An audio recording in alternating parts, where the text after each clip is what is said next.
The quorum being present, the Committee on Foreign Affairs will come to order. The committee is meeting today for consideration of H.R. 3205, the Project Precursor Act, H.R. 3203, the Stop Chinese Fentanyl Act of 2023, H.R. 3202, the Assad Regime Anti-Normalization Act, H.R.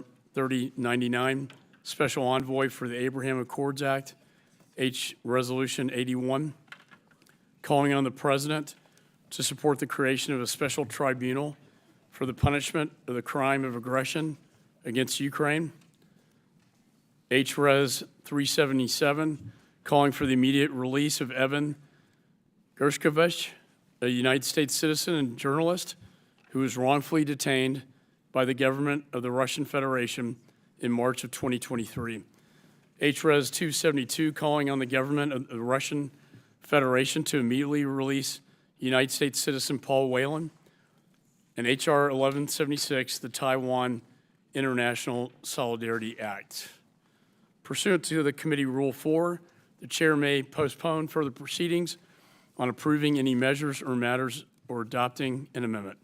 Without objection, the Chair is authorized to declare a recess of the committee at any point. Without objection, all members will have 5 days to submit statements or extraneous materials into the record. Pursuant to House rules, I request that members have the opportunity to submit views for any committee report that may be produced on any of today's measures, and without objection, so ordered. Pursuant to a notice, I now call up H.R. 3205, the Project Precursor Act. The bill was circulated in advance, and the clerk shall designate the bill. Does the ranking member have any opening statements? I just wanted to open up by, and start this morning by mentioning the unfortunate attack on our colleague Jerry Connolly's office earlier this week, and in particular that my thoughts are with the staff that were injured as a result. This culture of using violence to address political differences, I think on both sides, must end. We can't continue to tolerate it, and I'm grateful to hear that the staff who were injured are now home from the hospital. And thanks for bringing that up. Violence is not the answer, and our thoughts and prayers go out to Mr. Connolly's staff, and really, it's very unfortunate. And I appreciate you bringing that up. I call up now H.R. 3205, the Project Precursor Act. Bill was circulated in advance, and the clerk shall designate the bill. H.R. 3205, to disrupt the international fentanyl supply chain and for other purposes. Without objection, the first reading of the bill is dispensed with. The bill is considered as read and open to amendment at any point. I now recognize myself for an opening statement. First, as the ranking member said, I want to start by recognizing the reprehensible actions committed against our colleague, Mr. Connolly, from Virginia. The recent attacks against his office staff are completely out of bounds, and I condemn them in the strongest terms. I hope your staff will make a quick recovery, and we're praying for them and wishing them the best. Now to the topic at hand. We are facing a drug epidemic, the likes of which we've never seen. Fentanyl is being trafficked over our southern border from Mexico. It's killing thousands of Americans and ravaging communities like the ones in my home state. My children have seen the effects of this carnage firsthand. My son has attended multiple funerals, and my oldest daughter. Synthetic opioids, primarily fentanyl, killed more than 100,000 Americans last year alone. That's nearly double the number of deaths in the entire Vietnam War over 2 decades. We know where this is coming from. Communist China is supplying the illicit precursors that are used to produce fentanyl. The CCP is flooding Mexican ports like Manzanillo and Lázaro Cárdenas with these precursors. Once they're transported into the interior, the cartels use clandestine labs to produce these chemical weapons and then traffic fentanyl across our border. And I use that term weapon for a reason. It's time to classify illicit fentanyls for what they are, chemical weapons, which Communist China purposefully turn a blind eye to, and drug cartels use to perpetrate the mass killing of Americans. My bill today will start that process by ensuring the Secretary of State takes steps to schedule fentanyl and its precursors under the Chemical Weapons Convention. This is about putting pressure on Russia, where in 2002, security forces used synthetic opioids and killed almost 200 people during a hostage crisis. It's also about putting pressure on China in the international forum. It's about holding them accountable. Fentanyl is a national security threat, but it's also caused an epidemic that's taken the lives of so many of the most vulnerable in our society, our children. I'd like to recognize one family that knows this better than the rest of us. Miss Dina Loudon is in the audience today with her sister, Miss Paula Butler. Dina and Paula, will you please stand and be recognized? Thank you. Dina's son, Matthew, is a graduate of Montgomery County Public Schools, had a bright, promising future ahead of him. Dina has described him as her, quote, pride and joy, a great son, brother, a friend who often put the needs of others before his own. In 2020, Matthew just turned 21 years old when he took what he thought was Percocet. It was not what he thought it was. It was fentanyl, and he tragically passed away. He simply didn't wake up. Dina, I know we can't compensate you for your loss, but I want you to know that there's a strong bipartisan effort in this Congress to end this epidemic and hold those responsible accountable. We will continue to do everything we can to end the flow of illicit narcotics into this country. I'd also like to recognize members of SOUL, Surviving Our Ultimate Loss, a support group for mothers who have lost a child to drug overdose. Roxanne Wood, who's also with us here today, is one of the founding mothers of SOUL. Her son, Donnie, was a graduate of Salisbury University and died of an opioid overdose in 2015 at the age of 32. We're so sorry for your loss. And finally, Mary Bell is the mother of Amelia Jane Bell Andrews. Amelia was a 28-year-old who earned a scholarship to Georgetown University and wanted to become a neuroscientist. She died of fentanyl poisoning in 2021. Roxanne and Marie, thank you for standing to be recognized. And thank you for sharing your stories and having the courage to come here today for this important markup. You are the reason we are here today. And I assure you that none of my colleagues take your loss or this problem lightly. My legislation has been endorsed by the victims of illicit drugs, also known as VOID. I'd like to offer a statement of support from them into the record. And without objection, so ordered. I'd also like to submit a separate letter from 18 state attorneys general, both Republican and Democrat, who asked President Biden to designate fentanyls as a weapon of mass destruction. I'd like to enter this into the record as well without objection, so ordered. They said that waiting to do this would, quote, be the same type of reasoning that kept the government from investigating foreign nationals learning to fly, but not land planes in the lead up to September the 11th, end of quote. The bill takes several actions. First, as mentioned, it directs the Secretary of State to seek to amend the Chemical Weapons Convention to include fentanyl substances. By adding these chemicals to the treaty, we are not calling for all precursors to be banned outright, but rather ensuring that they receive a heightened level of scrutiny because they can be incredibly dangerous. This bill also assists the Mexican government in disrupting the fentanyl supply chain by authorizing certain law enforcement programs and requiring strict accounting on the effectiveness of them. Lastly, the legislation also provides for the ability to sanction banks, individuals, and transnational criminal organizations complicit in the trafficking of this chemical weapon. This is a generational crisis that requires bold action and thinking outside the box. So that's what we're doing. This is not Dina Loudon's fight or Sol's fight alone. It is all of ours to fight.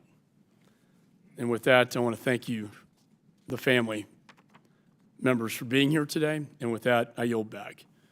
And the ranking member is now recognized. Thank you, Mr. Chairman. You know, nearly every day, we are faced with heartbreaking news about the opioid crisis and its devastating impact on American families. And I, too, want to acknowledge Ms. Dina Loudon, who lost her son, Matthew, and the others that are here, all of the friends and families. I want to convey my deepest sympathies for all of the lives that have been taken prematurely as a result of fentanyl. And I'm aware of an urgency related to fentanyl overdoses. And as the ranking member of this committee, I believe we have to work together because we have a responsibility not only to protect our national security, but to bring greater national awareness in order to address the public health crisis, the stigmatization of addiction, and provide treatment so that we can save more lives. With that in mind, Chairman McCaul and I had our teams negotiating late into the evening last night in this bipartisan effort. And while I still believe further changes to the bill are important, I do want to thank Mr. McCaul, Chairman McCaul, for engaging in that conversation and willingness to negotiate in good faith. I think many of the changes secured to this bill will indeed strengthen this legislation. And there's no question there are many strong parts of this bill. The sanctions sections closely mirrors the agreement reached by our Senate colleagues Tim Scott and Sherrod Brown, and is currently co-sponsored by 15 Democrats and 15 Republicans from all wings of both parties. And I look forward to working with Mr. McCaul and my Republican colleagues to introduce a similar bipartisan bill on this side of the Capitol. I also appreciate that we are authorizing a program at the State Department in this legislation that will bolster our cooperation with Mexican authorities to interdict fentanyl and prevent it from reaching our borders. Overall, this measure shows that we can come together in a bipartisan manner to begin the process of addressing the challenges which would have the desired impact of reducing the number of fentanyl deaths and interrupting transnational organizations involved in trafficking illegal substances, including fentanyl, to the United States.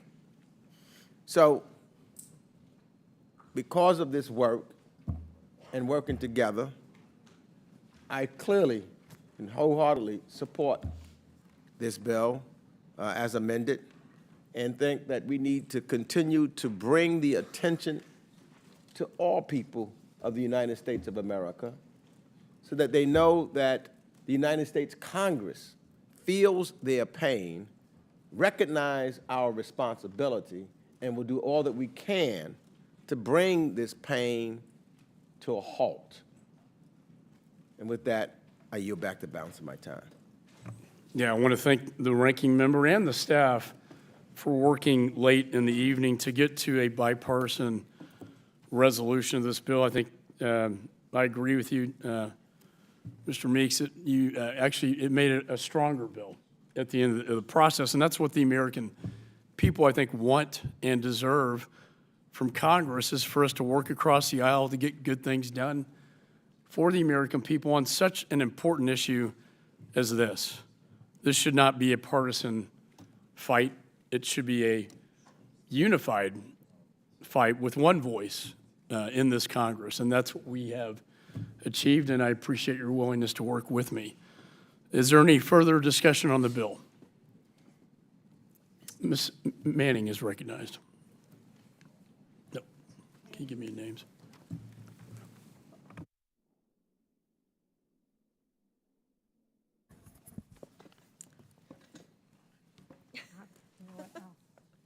We had this last week. We need to get this. Oh, sorry, I'll come back.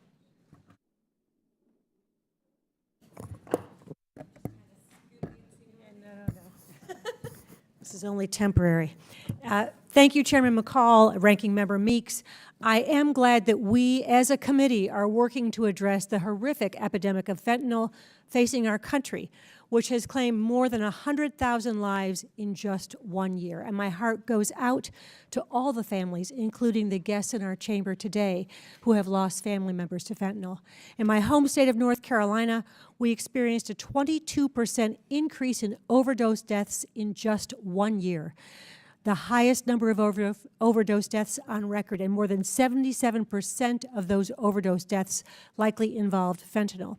There are many steps we can and should be taking as a committee to crack down on fentanyl coming from abroad. And there are several good policies mentioned in an article that came out yesterday in Foreign Affairs entitled "Why America is Struggling to Stop the Fentanyl Epidemic." And Mr. Chairman, I'd like to request unanimous consent to insert this article into the record. Without objection, so ordered. I support several of the provisions in this bill to strengthen our response to the flow of fentanyl and to act against foreign countries and transnational criminal organizations who should be held responsible. One provision which I believe demands a closer look is Section 201, which would require the executive branch to declare fentanyl as a chemical weapon under the Chemical Weapons Convention. There is no question that fentanyl is an extremely harmful and deadly killer, and we must do more to prevent its illegal manufacture and spread into the United States. However, one of the challenges we face is that fentanyl is produced from chemicals with legitimate pharmaceutical uses. So we should certainly look to do everything we can to target the illicit drug use of fentanyl while recognizing this reality. Second, while fentanyl can and may be weaponized, preventing the proliferation of synthetic opioids on our streets is a separate threat and policy challenge, requiring different tools than those required to limit the use of chemical weapons of mass destruction from an arms control standpoint, which is the purpose of the Chemical Weapons Convention. Mr. Chairman, I think it would be worthwhile for us to first better understand the need for a chemical weapons designation of fentanyl in a classified setting. Second, to examine how dealing with fentanyl from this approach might affect, overlap with, or undermine our existing counter-narcotics and counter-WMD efforts. For one, it should be noted that the CWC already prohibits the use of any toxic chemicals, including fentanyl, if they are used as weapons, whether the specific chemical agents are listed in the CWC schedule or not. For instance, even though chlorine is an unscheduled chemical not listed in the CWC Annex on Chemicals, the OPCW has nonetheless successfully investigated and confirmed chlorine strikes in Syria. In other words, fentanyl can still be considered a chemical weapon, whether we explicitly designate it in this bill or not. However, carefully examining what we add to that schedule will help ensure that the vital resources for organizations like the OPCW are not unnecessarily diverted from critical existing efforts to inspect, monitor, and destroy chemical weapons like the use of sarin gas. Overall, I believe the United States has a major role to play in working with other countries in multilateral forums and international organizations backed up by the threat of sanctions, and I would be glad to work with the chairman and members of the committee on both sides of the aisle to advance these policies and ideas under our jurisdiction to prevent this horrific crisis devastating our communities and our country. And with that, I'd like to yield to the chairman or any of my colleagues. If none of them want the time, then I yield back the balance of my time. The lady yields back. Any further discussion? Mr. Chairman? Wagner's recognized. Okay. Sorry. Get you down. Thank you, Mr. Chairman. And I first do want to recognize the families that are here with us today. We are heartbroken for your loss, heartbroken by your loss as a mother, as a grandmother. I want to thank the chair for offering this critically important bill to attack the opioid epidemic that is devastating American communities. Fentanyl is a chemical weapon, and it is fueling a national tragedy of unthinkable proportions. #1 killer of young people 19 to 45. Over 300 deaths every single day because of this chemical weapon. The chairman's bill takes long overdue action to ensure that fentanyl, its precursors, and analog substances are covered under the Chemical Weapons Convention. This designation will deter adversaries from unleashing this deeply dangerous chemical to advance their destabilizing agendas. And the legislation further empowers the United States to punish through sanctions and transnational criminal organizations that are involved in fentanyl trafficking. It goes after them through those sanctions, as well as the banks and the payment apps that are knowingly profiting from this national tragedy and crisis. I wholeheartedly support this legislation, and I urge each of my colleagues to advance it. And I again thank the chair for his work on the Protect Precursor Act, and I yield back, Mr. Chairman. Generally yields back. Any further discussion? Mr. Keating's recognized. Thank you, Mr. Chairman. I just want to take a moment to thank the families for being here and the importance of that.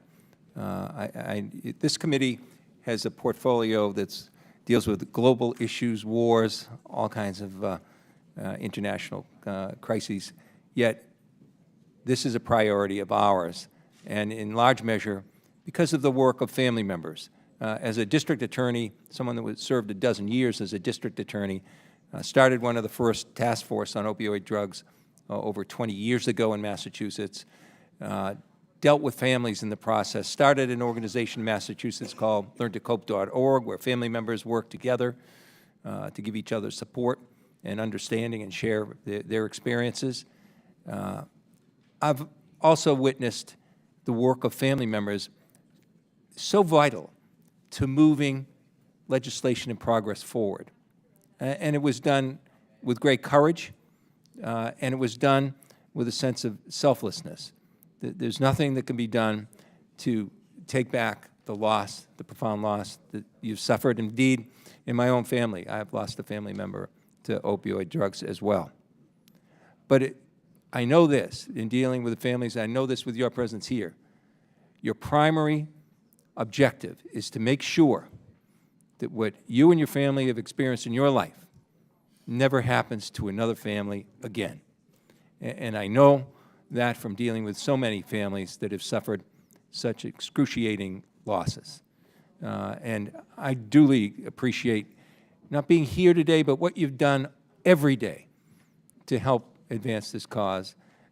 We couldn't be here dealing with these issues without the support, the selfless and courageous support of families. So, Mr. Chairman, with that, I yield back. Gentleman yields back. Any further discussion? Mr. Baird is recognized. Mr. Self is recognized. Thank you, Mr. Chairman, for this bill.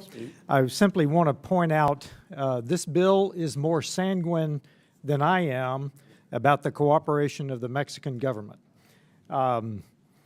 We have recent experience of major equipment falling into the hands of our adversaries, and I think that that is entirely possible here.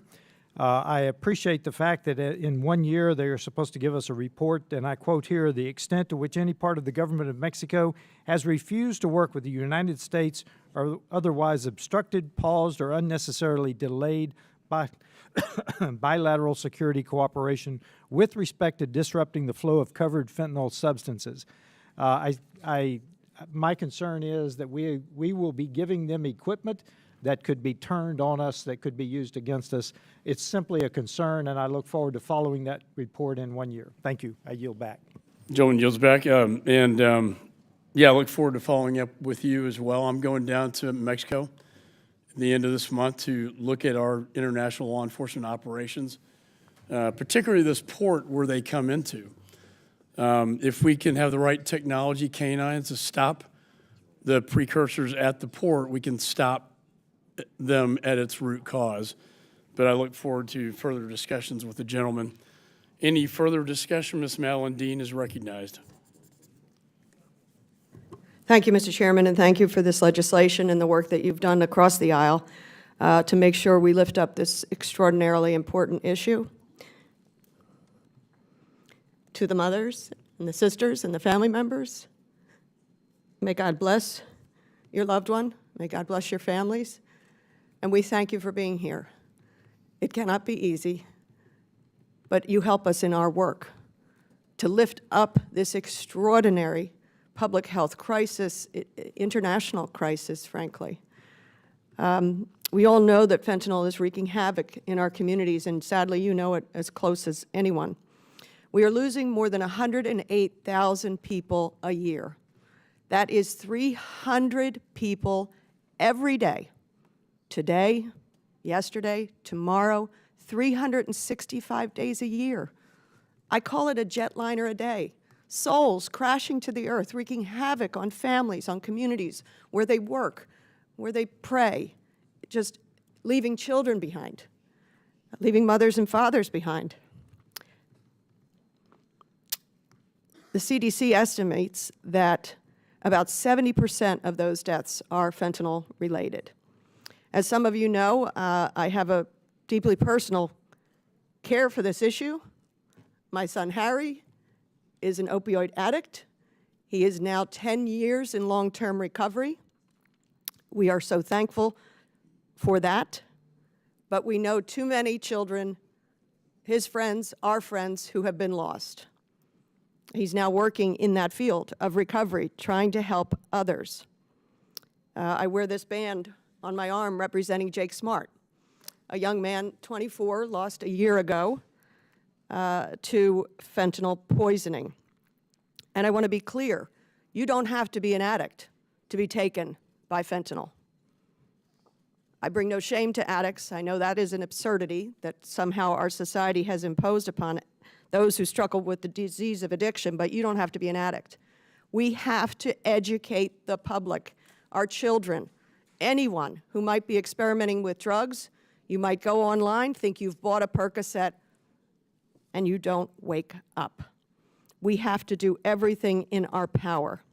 We do know that China is the primary source of illicit fentanyl, the precursors coming by way of Mexico. Mexican cartels obviously are extraordinarily responsible for this poisoning of our children, and not just children. Sadly, last year at the border, legal ports of entry, we seized enough fentanyl in a single year to kill the entire population of the United States. Seized at ports of entry, mostly being brought in by American citizens. We also know, and I was at a summit with DEA, the RX summit in Georgia a couple of weeks back. DEA says there is enough fentanyl, sadly, in country right now to kill the entire population of the United States multiple times over. The problem is here. It continues to come here, but it is here. And now, sadly, it is going globally. The prices are coming down here because the market is so saturated, and we're losing 300 people a day. So we have an obligation to fix this. I'm proud to serve as a co-chair of the Bipartisan Fentanyl Prevention Caucus. There's so much more we have to do. We have to come at this from absolutely every angle, based on the facts, the science, taking away stigma and misinformation. So I'm pleased that there's agreement on the amendment in the nature of a substitute. We have to think outside the box to save our children. We have to educate our children as to the dangers that are out there. And so I ask for unanimous consent to enter into the record the truth about fentanyl trafficking, one article, and then a fact sheet. Biden-Harris administration announces strengthened approach to crack down on illicit fentanyl. Without objection, as so ordered. And I'll close with this. I think often of the poem hundreds of years ago by John Donne, "Do not ask for whom the bell tolls, it tolls for thee." So don't think this is somebody else's problem. And I have a feeling this is a room full of people who know somebody who's been touched by this. And we have people directly impacted by this. The bell tolls for us. We must do everything in our power, and I yield back. General yields back. Any further discussion? Mr. Moskowitz is recognized. Thank you, Mr. Chairman. And I want to thank you for your efforts, and I want to thank the ranking member for working with you. You know, we know that this is an issue, something that we've seen a 30-fold increase in over the last couple of years.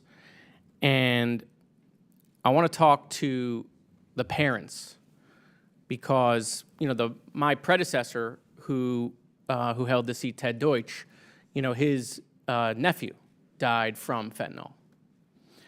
And being from the city of Parkland, going to Marjorie Stoneman Douglas High School, seeing what happens when kids go to school and don't come home, I've seen what happens. I've seen families, I've seen the parents, I've seen parents bury their kids. There is nothing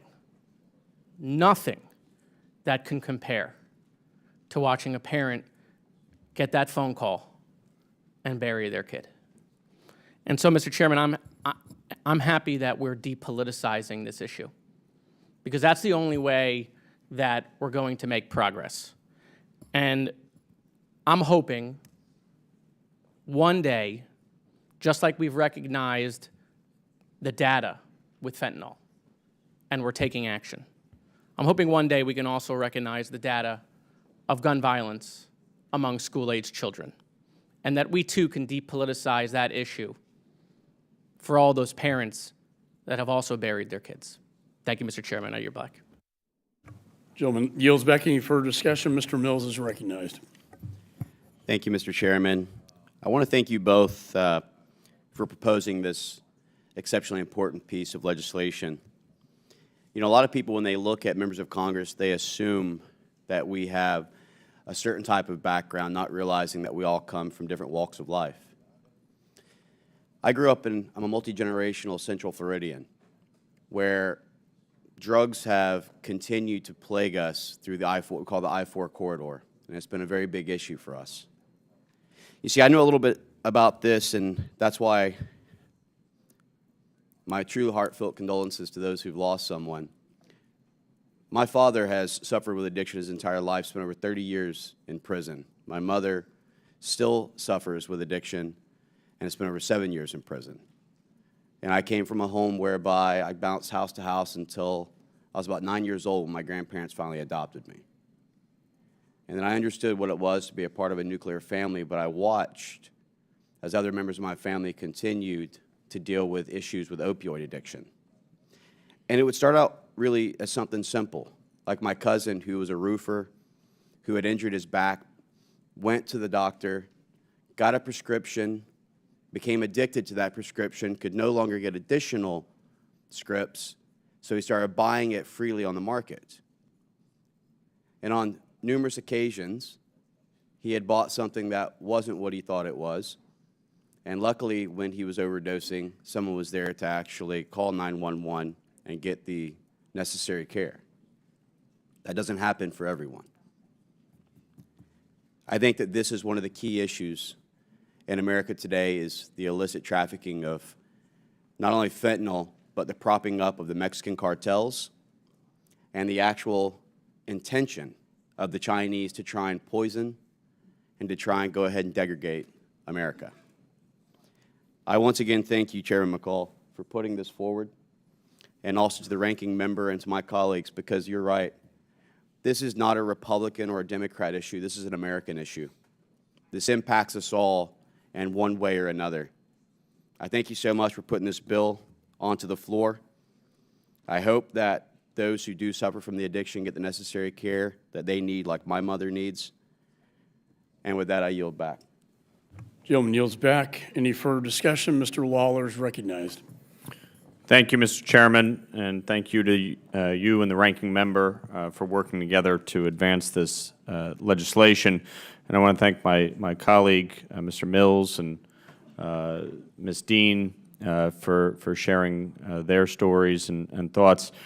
As Mr. Mills said, this is an American issue.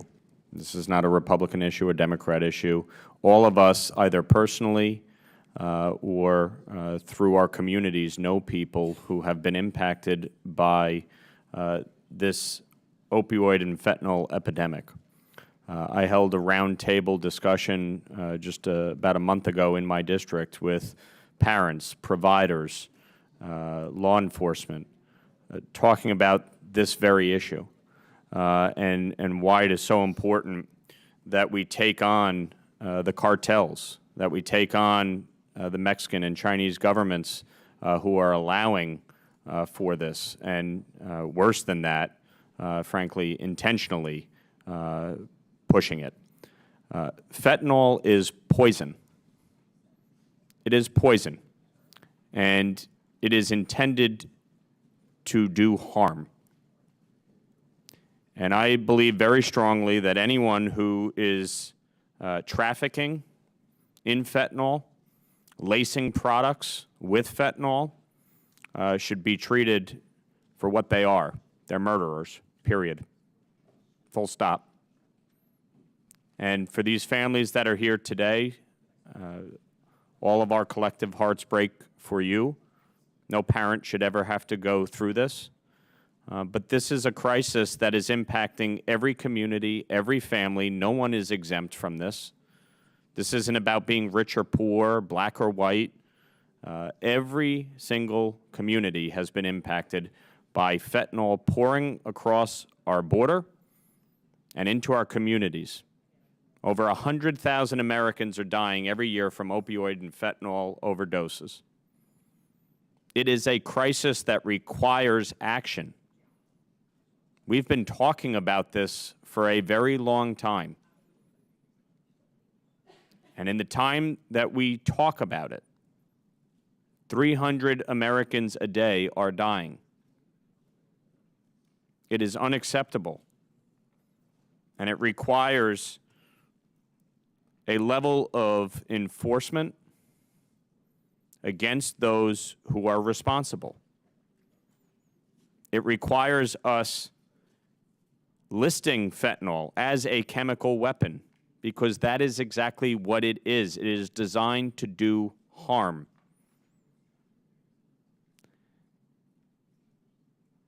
Substance use disorders are real. People struggle with them every day. My father was sober for 20 years when he died from alcohol. And when he died of cancer, even to his last breath, he remained sober. And I'm extremely proud of that. Would have been very easy at the end to just say, hey. But his sobriety mattered to him, and that sobriety had a huge impact on my life. And I think all of us, like I said, in one way or another, have been impacted. And nobody knows the details of somebody else's experience, but the reality is all of us have been impacted in one way or the other. And to these families, these mothers, thank you for your courage to be here today, to lift up the memory of your children, and to make sure that we do everything we can as legislators to ensure that no other family has to endure this. So thank you for being here with us today. I yield back. Gentleman yields back. Mr. Jackson's recognized. Thank you very much, Chairman. To the family, I would like to say, extol my condolences and also my appreciation for you for coming out today. This feels more cathartic and cathartic, where we can have a confessional. I have had to bury 2 people this year that were family-related friends, young children in their 20s that died from this is a catharsis. correct myself, and it is sickening.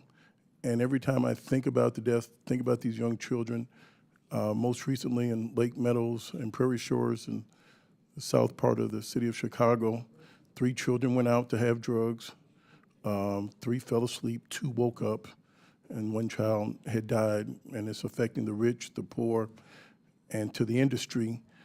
They should be served a notice for the long-term addiction that's keeping these children and families under this sort of financial burden for a decade or 2 having to pay. And I would ask my colleagues that to congratulate you for your enormous strength for paying your way here, to getting in the car services to get here, to hold your head up, the amount of strength that it requires from you to not let your loved ones' memories die is the real essence of my compliment to you.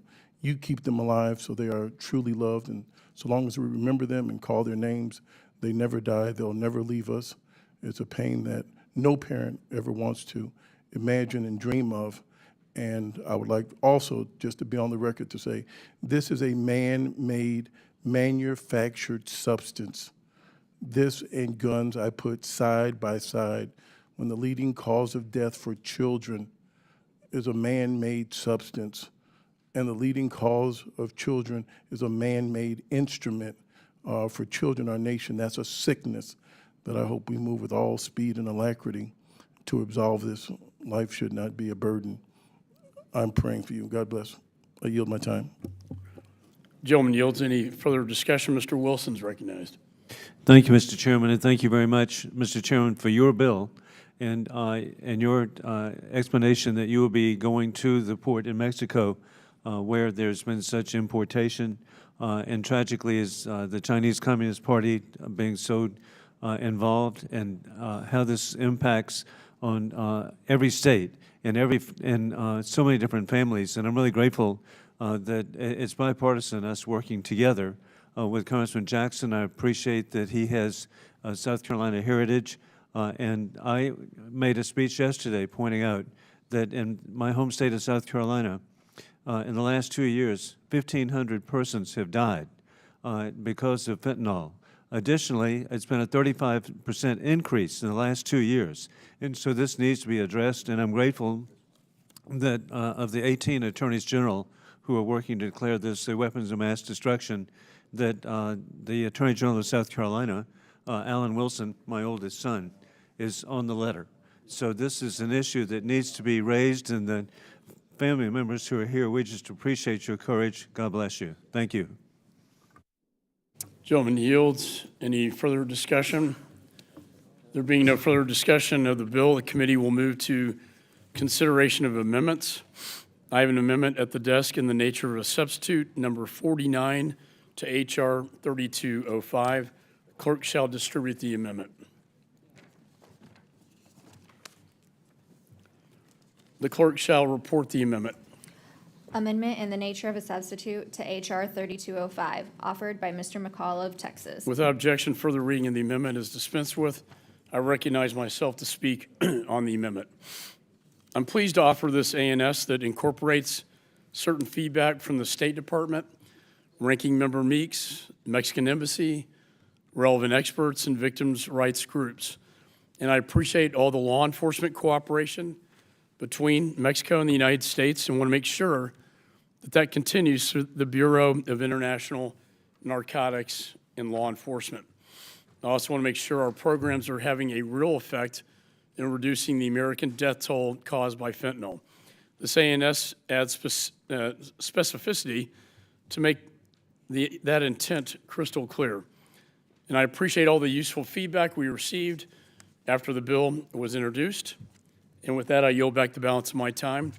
Do any other members seek recognition to discuss the amendment in the nature of a substitute? Ranking members recognized. Thank you, Mr. Chairman. I support this amendment. It reflects our feedback and it improves the bill. And I appreciate Chairman McCaul for working with me on this amendment. It's again, I think, demonstrates our focus collectively in working together and making sure that the message gets through We've heard the testimony of Democrats and Republicans giving their own personal experience. And this shows that, as indicated, that no matter where you are, no matter what your ethnicity, no matter what political persuasion, no matter what part of the country, it affects us all.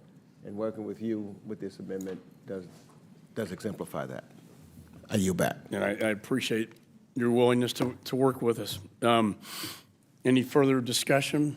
There being no further discussion, do any members wish to offer any amendments to the amendment in the nature of a substitute?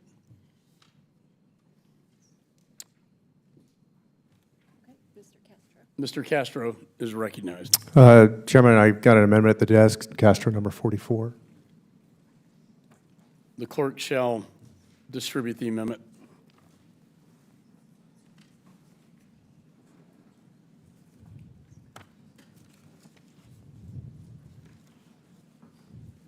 Clerk shall report the amendment.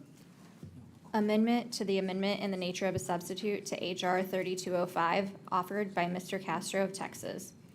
Without objection, further reading of the amendments dispensed with. The gentleman from Texas is recognized for 5 minutes on his amendment. Thank you, Chairman.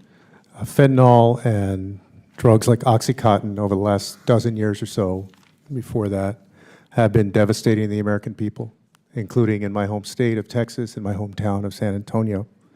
However, and I also want to offer my condolences to the families who are here who have lost loved ones, sons and daughters and cousins and relatives to these drugs. At the same time, I believe that this piece of legislation offers false hope to families rather than pursues real, meaningful, effective policy. And as I offer my amendment, I want to describe a little bit of why I believe that. My amendment would strike the chemical weapons provision in the bill. And let me tell you exactly why. The Chemical Weapons Convention has very specific criteria for what chemical weapons are. Fentanyl, as devastating as it is, does not meet the criteria under the convention, and this provision would have serious and negative effects on the U.S. healthcare system. The text of the amendment in the nature of substitute would direct the Secretary of State to include fentanyl substances on Schedule 2 and 3 of the Annex on Chemicals to the Chemical Weapons Convention. Again, I wholeheartedly agree that fentanyl has hurt hundreds of thousands, if not millions of Americans, that we need to end the flow of these drugs in the United States. But as we know, fentanyl also has legitimate uses in healthcare. I just had cancer surgery recently and was put on fentanyl during that time, including during surgeries and other procedures. Adding fentanyl substances to the Annex on Chemicals is a blunt instrument that would severely harm the United States healthcare system. It also wouldn't be an accurate description of these chemicals. Schedule 2 of the Annex requires that the toxic chemical or precursor, quote, is not produced in large commercial quantities for purposes not prohibited under this convention. Fentanyl has an extensive commercial use, including in medicine. It would not meet these criteria. Schedule 3 of the Annex requires, among other criteria, that the toxic chemical or precursor, quote, has been produced, stockpiled, or used as a chemical weapon. Fentanyl is dangerous, and the cartels involved in drug trafficking do it for profit. But it's not clear to me that fentanyl is intentionally being used as a chemical weapon in the same way as other chemical weapons like anthrax, sarin gas, or mustard gas. I support the goals of this bill, and there's a lot in this bill that I can support. And I believe that the United States and the Mexican government need to cooperate to target the cartels and stop the flow of illicit fentanyl to the United States. But classifying fentanyl as chemical weapons would be counterproductive for that reason. And because of that, I urge my colleagues to support my amendment. I also want to say, in addition to that, there are major pieces of policy missing from this bill. You notice, if you read the text of the bill, for example, it says nothing about the United States and Americans in all of this. For example, there's no public health campaign at all that's included in this policy. Not one single dollar spent to educate Americans about the dangers of fentanyl, how to get treatment for it, how to stay away from it, how to watch out for it. Nothing. 86% of fentanyl, or 86% of the people who traffic in fentanyl are Americans. Where is the responsibility for Americans who are also participating with the Mexican cartels in getting these drugs on the street to fellow Americans? they must also be held responsible. That's not included in this legislation. So I don't want to vote yes on a piece of legislation that is both going to put something in a category of weapons of war, because there's been a lot of language lately from Republican colleagues, literally about invading Mexico because of the cartels. So I'm not going to put language. I'm not going to put this drug into the chemical conventions to give credence to that argument, to lend credence to that argument in the coming years. But also, I'm not going to vote on a piece of legislation that offers false hope when we're not even dealing with the American side of all of this. That's an incomplete piece of public policy that just offers false hope to people, and I can't support it. I yield back, Chairman. Joe yields back. I oppose this amendment. Primarily, the State Department has cited its potential use as an offensive chemical weapon, and I agree with the State Department. It has been used in mass casualty events previously. As the victims of illicit drugs stated, cartels may be in it for money, but Communist China seems to view this as a reverse opium war. Do any other members seek recognition on the amendment? Ms. Jacobs is recognized. Thank you, Mr. Chairman, and I'd like to thank my colleague, Mr. Castro, for introducing this amendment. The Convention on Chemical Weapons is an incredibly important international tool that we have to hold accountable people who are intentionally using chemical weapons against populations and civilians. And I worry that that adding fentanyl without the looking more into whether or not the ways it does or doesn't qualify would actually weaken the Chemical Weapons Convention, which we need for other areas. And we know if it is used as a weapon of war, there are already provisions in place that allow it to be, for the convention to be applied. But adding it without having the special protections for domestic use that we know is important not only hurts us domestically, but hurts our ability to hold accountable the kinds of dictators who are actually using chemical weapons against people. I yield back. Gently yields back. Any further discussion? Mr. Self is recognized. I'm sorry. Thank you, Mr. Chairman. To my colleague from Texas, Mr. Castro, I will remind this body that one of the rules that we agreed to was single-issue bills. Thank you very much. I yield back. Gentleman yields back. Any further discussion? Mr. Mills is recognized. Thank you, Mr. Chairman. I adamantly am opposed to this amendment for multiple reasons. One, it is very proven that fentanyl does, by anyone who researches it, have a chemical structure. But also, I don't find that this actually weakens our ability to try and identify chemical weaponry. I just think that it opens us up to strengthening the fact that there are other chemical weapons that are being utilized by our adversaries in an effort to try and bypass that very rule. You know, I look at what fentanyl has done to the nation, and I would say that we've lost far more people to the intentional fentanyl crisis that is being created by China than any other tool of war in the last 10 years. And so the idea that we're not calling this for what it is, which is China's intention as they look at not only weakening us monetarily through their Belt and Road Initiative or going after us from a resource, economic, and cyber warfare perspective, but also by trying to look at the ideas of poisoning Americans, which is an intentional effort. So I support Chairman McCaul in this by opposing this, and I ask my colleagues to do the same. With that, I yield back. Gentleman yields back. Any further discussion? Ranking members recognized. Thank you, Mr. Chairman. I think it's important for me to say that the edit secured in the ANS would eliminate the possibility that fentanyl as a Schedule I drug on the Chemical Weapons Constitution, unlike Schedule II and Schedule III drugs, there can be permissible industrial purposes for drugs under Section 2 and Section 3. We worked on this very closely. We also agreed to a bipartisan sense of Congress that emphasized the CWC does not forbid legitimate industrial use of fentanyl. And while I share some of Mr. Castro's concerns, I worked very hard, and Mr. McCaul worked very hard with me to put forth a good faith effort for the above edit. And I thank him for that. And I think it's important for all members to know how hard we worked on this and how we did end up with an agreement. I yield back. And I thank the ranking member for his comments. We did work in the late hours, and as this committee often does, came to a bipartisan resolution. And that would be the sections 2 and 3 would apply, but not section 1. Any further discussion on the amendment? There being no further discussion, the question now occurs on the amendment offered by Representative Castro, number 2. All those in favor signify by saying aye. All those opposed signify by saying no. No. In the opinion of the chair, the noes have it. The amendment is not agreed to. Any further amendments? Mr. Castro is recognized.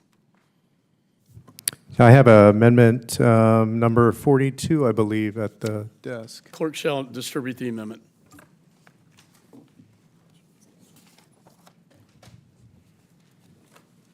Clerk shall report the amendment.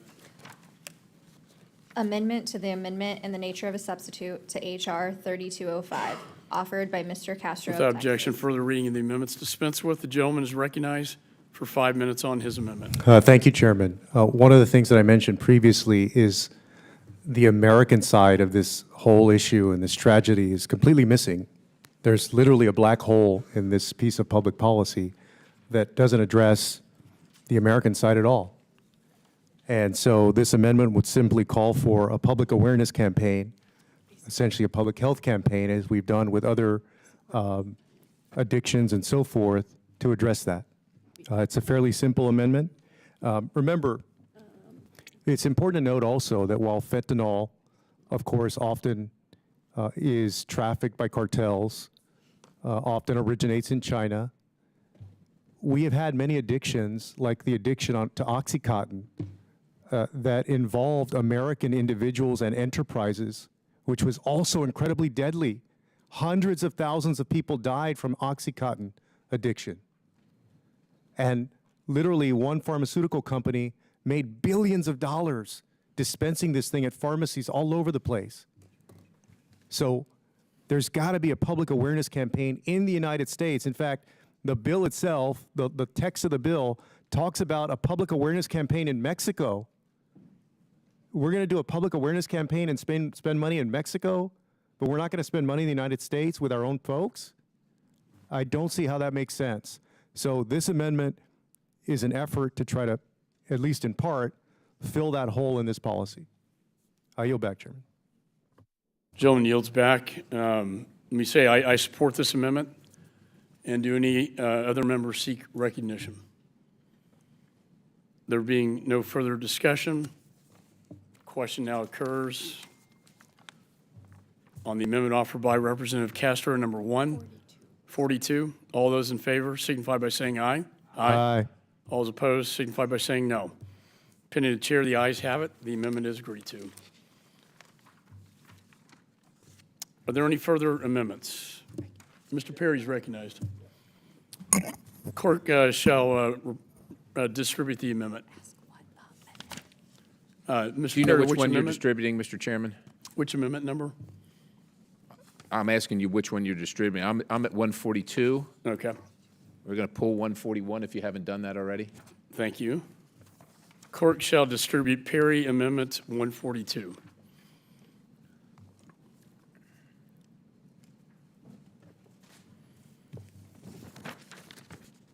Clerk shall report the amendment. Amendment to H.R. 3205, offered by Mr. Perry of Pennsylvania. Page 18. Without objection, further reading of the amendments dispensed with. The gentleman from Pennsylvania is recognized for 5 minutes on his amendment. Thank you very much, Mr. Chairman. Let no one in the audience or the world think that I'm not for the underlying purpose of this bill. My issue with the bill is it does not go nearly far enough in prosecuting what's happening in our country, and these amendments seek to remedy that to some extent. This amendment strikes a section of the bill that gives the President the unilateral ability to waive any sanctions for humanitarian purposes. This amendment is necessary because of the ill-defined waiver for humanitarian purposes that could be used for any purposes whatsoever, and you can expect that it will be. If you look at the administration's track record with enforcing many economic sanctions, you will see it's dubious at very best. Even without a waiver, the administration is likely just to ignore and not enforce the sanctions. There is no need to give them yet another way to weasel their way out of enforcing these sanctions. Our Americans are dying at record levels, and this administration is tone deaf. It's beyond tone deaf. Humanitarian purposes are not defined in the bill, so any waiver can be claimed to be humanitarian in nature, and the President can choose not to enforce them. For example, the President could determine that cooperation with China on climate change serves a humanitarian purpose and waive sanctions of Chinese officials sending chemical weapons into the United States to kill our kids. We need to be sending pieces of legislation that are stronger and harder to get around, especially, again, with this administration's track record on economic sanction enforcement. The bill does not provide a check on the administration for a legislative branch to say the President is abusing the waiver system, increasing the likelihood of said abuse. The legislation requires reports to the appropriate congressional committees if a humanitarian waiver is used, which will likely result in a single report saying the waiver is based on non-defined humanitarian reasons. That will be the end of the process. You won't hear any more about it. This is an outcome allowed under this current bill. This amendment seeks to close this glaring loophole and stop the abuse by our executive branch. I urge adoption, again, to make this bill tougher and make it worthy of this committee's work and of our fealty to the American people and the very families that sit in front of us. Mr. Chairman, I urge adoption and I yield the balance. Gentleman yields back. I respectfully oppose this amendment. This is a standard waiver for humanitarian aid programs consistent with all prior legislation. We will, of course, continue to engage in important oversight to ensure this sort of waiver is not abused. Any other members seek recognition? There being no further discussion, the question now occurs on the amendment offered by Representative Perry, number 142. All those in favor signify by saying aye. Aye. All those opposed signify by saying no. No. In the opinion of the chair, the noes have it. The amendment is not agreed to. Are there any further amendments? Mr. Chairman, I have an amendment at the desk. Mr. Perry is recognized. The clerk shall distribute the amendment number 143, Mr. 143.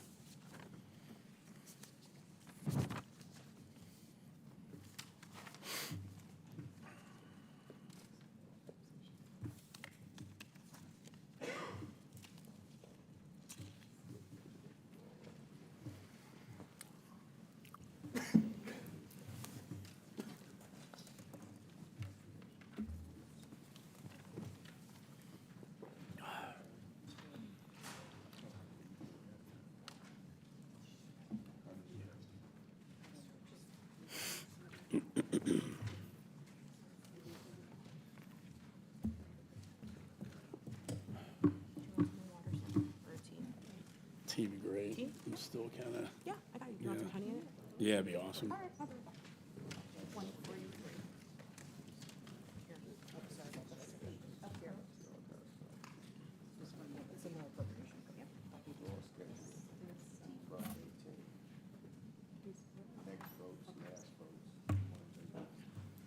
We're voting on the 4-130. Yeah. We oppose this. No. But that's a support. Okay. we Okay. oppose it. How do you change it? That's fine. What happened? He basically clarified what he's trying to do is strip out the appropriation, or strip out the authorization completely. And so the idea. Well, this still applies. Okay. I'm sorry, the clerk shall report the amendment. Amendment to H.R. 3205, offered by Mr. Perry. Thank you, Mr. Chairman. This amendment would strike the funds authorized in the bill as written. This money would be spent to build the quote-unquote capacity of Mexican law enforcement because they're doing so darn well now. This is the same law enforcement that has categorically failed to enforce existing trafficking laws. Actually, I believe they're helping traffic it into the United States of America. This is the same country where the president blamed U.S. parents for the fentanyl crisis because they didn't hug their kids enough. I can't imagine. I don't know how much more disgusted you could be at such a statement. The U.S. government has spent millions upon millions of hard-earned tax dollars helping the Mexican government. Historically, we have not had the cooperation that we have needed to actually stop these issues. And we have an opportunity today, ladies and gentlemen, to actually do something meaningful. Recently, the government of Mexico even used the military to seize a private port of a U.S. company for the use of a Mexican-based company. And there's a good chance some of your money went to train the people that seized the port. This is not where our money should be going. When people continue to misspend our money, when countries continue to misspend our money and then insult our people, I got a news flash for you. That's not what friends do. It is time. It is beyond time that we realize that continually funding the problem is not the right answer. We need to see the actual good faith effort from the Mexican government before we continue to fund programs like the one established by this bill. The government of Mexico has made it clear with their words and, more importantly, their actions, they truly don't want to help us. They don't want to help us. They're like some folks, quite honestly, in this body that want to act like they want to help you, but actually not really do anything about it. Here we have an opportunity to do something about it. $64 million of your hard-earned tax dollars that are going to be sent to Mexico, allegedly to train their law enforcement, that somehow you're going to believe is helping to stop this. I guarantee you they're on the take. You're paying for them to do this. It is unbelievable. We are $31.7 trillion in debt. 31.7 because of things like this. You got people in the audience right now who have lost their loved ones, and their taxes went to support it. It is unconscionable. Mr. Chairman, I urge adoption. I yield the balance. Gentleman yields back. Let me say I oppose this amendment respectfully. In the bill, we deliberately capped State Department INL funding at current spending levels. We don't authorize new money for these law enforcement programs until we know whether they are having a real positive impact at reducing fentanyl trafficking. As I mentioned, I'm going to be going down to Mexico the end of this month to meet with our international law enforcement team, which consists of FBI, DEA, intelligence community. As a former U.S. attorney, someone who dealt with the border and with Mexico, it's imperative that we have some cooperation at the law enforcement level. Now, I understand the gentleman's point, trust but verify, but to completely pull out, I think, would be a disaster and would not give us any ability to potentially stop these fentanyls at the port coming from China, getting into Mexico. My goal is to ensure we have the tools there to stop these precursors from even getting into Mexico. And we will have very strong oversight on this to make sure that is being accomplished. If it does not, I assure you I'll be the first one to point that out. So with that, I oppose this. Do any other members seek recognition? Mr. Mills is recognized. Thank you, Mr. Chairman. Thank you, Mr. Perry, for presenting this. Just a couple of questions, if I may. You know, I worked with the INL on poppy eradication and training operations in Afghanistan, doing a lot of the security from them, and I found that it was really ineffective overall as far as their ability to train or to get someone to actually come in and help with the poppy eradication when the government themselves was highly involved. And in many cases, it was actually the owners, as we saw with President Karzai, who actually owned the largest poppy crops. I bring that to your attention just for the simple fact that we do know that the Mexican president does not recognize that the cartels are an issue.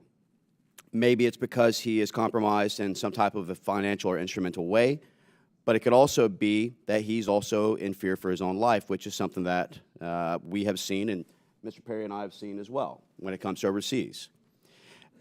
are we open, and again, this is more for a question and understanding, to the idea that if we appropriate this $64 million that is going from the State Department and in support of INL to train the Mexican Sedena, that a report of some sort would be provided on a metrics-based condition that if they do not sit on certain things, this is not for equipment, this is for training, and that if they are not getting to a certain level, that we would be able to suspend or pull funding? So with that, that's my question. I'd like to go ahead and yield back the remainder of my time. Gentleman yields back. Let me just respond that we cap the funding at current levels. I will be going down to Mexico at the end of this month to personally provide oversight. This committee will provide oversight. They do have various labs, technology to identify precursors, canines. I know for a fact canines work very well when it comes to drugs and precursors. If we totally pull out of this, then we give a complete green light to China to keep sending this stuff, this poison, into Mexico. If we don't have our law enforcement down there, then we really are at the hands of the drug cartels completely. And there'll be nothing to stop it from coming in. I see why this is an attractive amendment, but I think it is misplaced, maybe well-intentioned, but the outcome would be, in my view, as a former federal prosecutor who's dealt with this for a very long time, would have a disastrous outcome. Any members seek further recognition? Mr. Self is recognized. Thank you, Mr. Chairman. I'm trying to understand the funding. This is not new appropriation, is that correct? So that is correct. So where will they take these funds from? It's already been appropriated. So if it's already been appropriated, then it's part of their pot now. Correct. So if they take this $64 million, something else will go short. Do we have any idea? No, nothing else goes short. This money has already been appropriated. No further discussion? Question now occurs on the amendment offered by Representative Perry, number 143. All those in favor signify by saying aye. Aye. All those opposed signify by saying no. No. The opinion of the chair, the noes have it. The amendment is not agreed to. Any further amendments? Mr. Perry is recognized for what amendment? Mr. Chairman, I've got an amendment at the desk, number 145. Clerk shall distribute the amendment.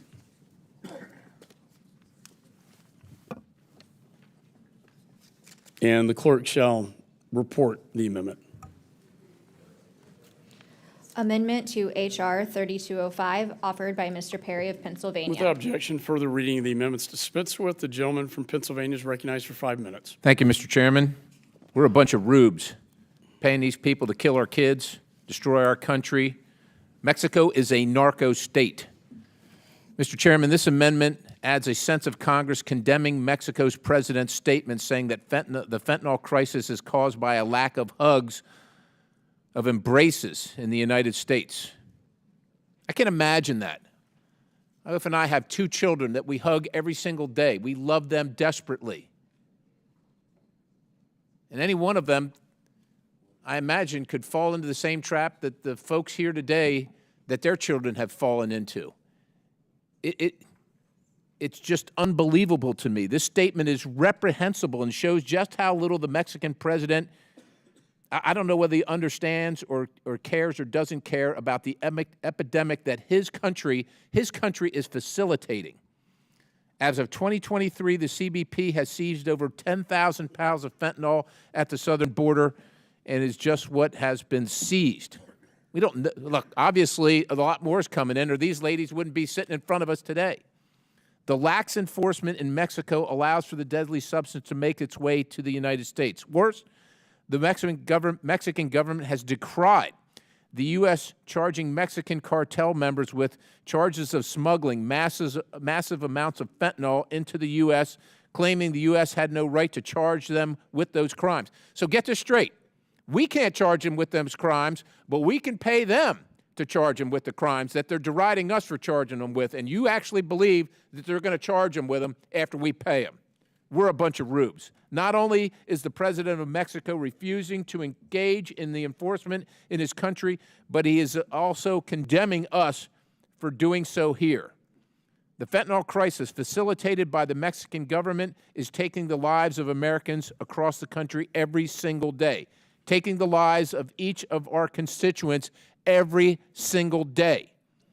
Stopping the crisis begins with getting tough, for once in this committee, ever, getting tough with our neighbors and ensuring that they accept their role. They're doing this in this crisis rather than blaming the parents and the loved ones, blaming the parents and the loved ones that they had a hand in killing,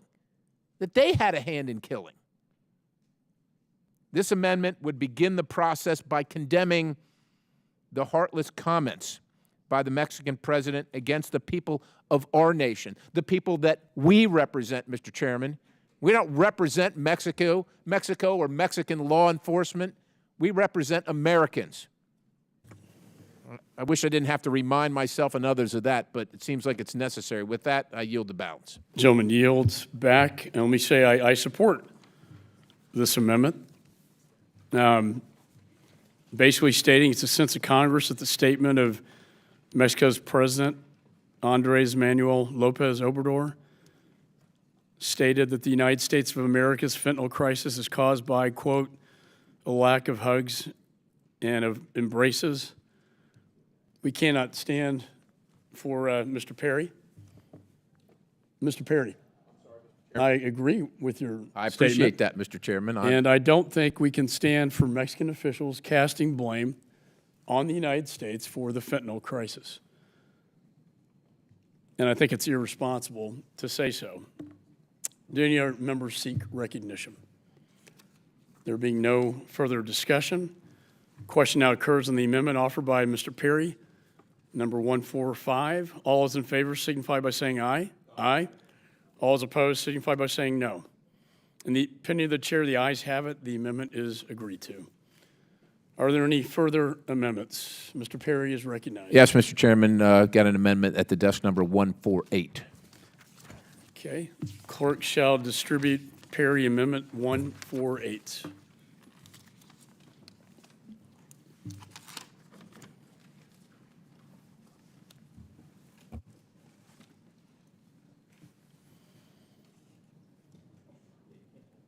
Clerk shall report the amendment. Amendment to H.R. 3205, offered by Mr. Perry of Pennsylvania. Page 17, after line 23, insert the following. Closure of the Consulate General of Mexico. In general. Without objection, further reading the amendments dispensed with. The gentleman from Pennsylvania is recognized for 5 minutes. Thank you, Mr. Chairman. This amendment would require the president to shut down the consulates of Mexico should any Mexican government officials be subject to sanctions created under this bill. I know it sounds harsh. Oh, my goodness. The underlying bill classifies fentanyl as a chemical weapon. A chemical weapon. We have a consulate in North Korea. I wonder why we don't have one. How about in Iran? Maybe it's because they're trying to kill Americans. If it classifies fentanyl as a chemical weapon and calls for the U.S. government to advocate for the international community to classify it as such, but yet we're still willing to hang out with the people that are trafficking in and sending chemical weapons to the United States of America to kill our people. This means those sanctioned by this bill are not just smuggling drugs, they are smuggling chemical weapons into the United States for the purposes of unleashing them on our constituents. There's no other reason to send them here. It's not like they're sending them so that we have horse tranquilizer or elephant tranquilizers at the ready just in case one comes running down the street. This is worth repeating. Those sanctioned under this bill are smuggling chemical weapons into the United States, chemical weapons that will be used to kill your constituents. Given this context, there needs to be consequences, severe consequences. I don't know if anybody has ever had to wear what we called mop gear. But if you're under a chemical attack and you want to wear that around for 15 minutes or 5 or 8 or 20 hours, you'll know what it's all about. Chemical weapons are serious business. They're serious business.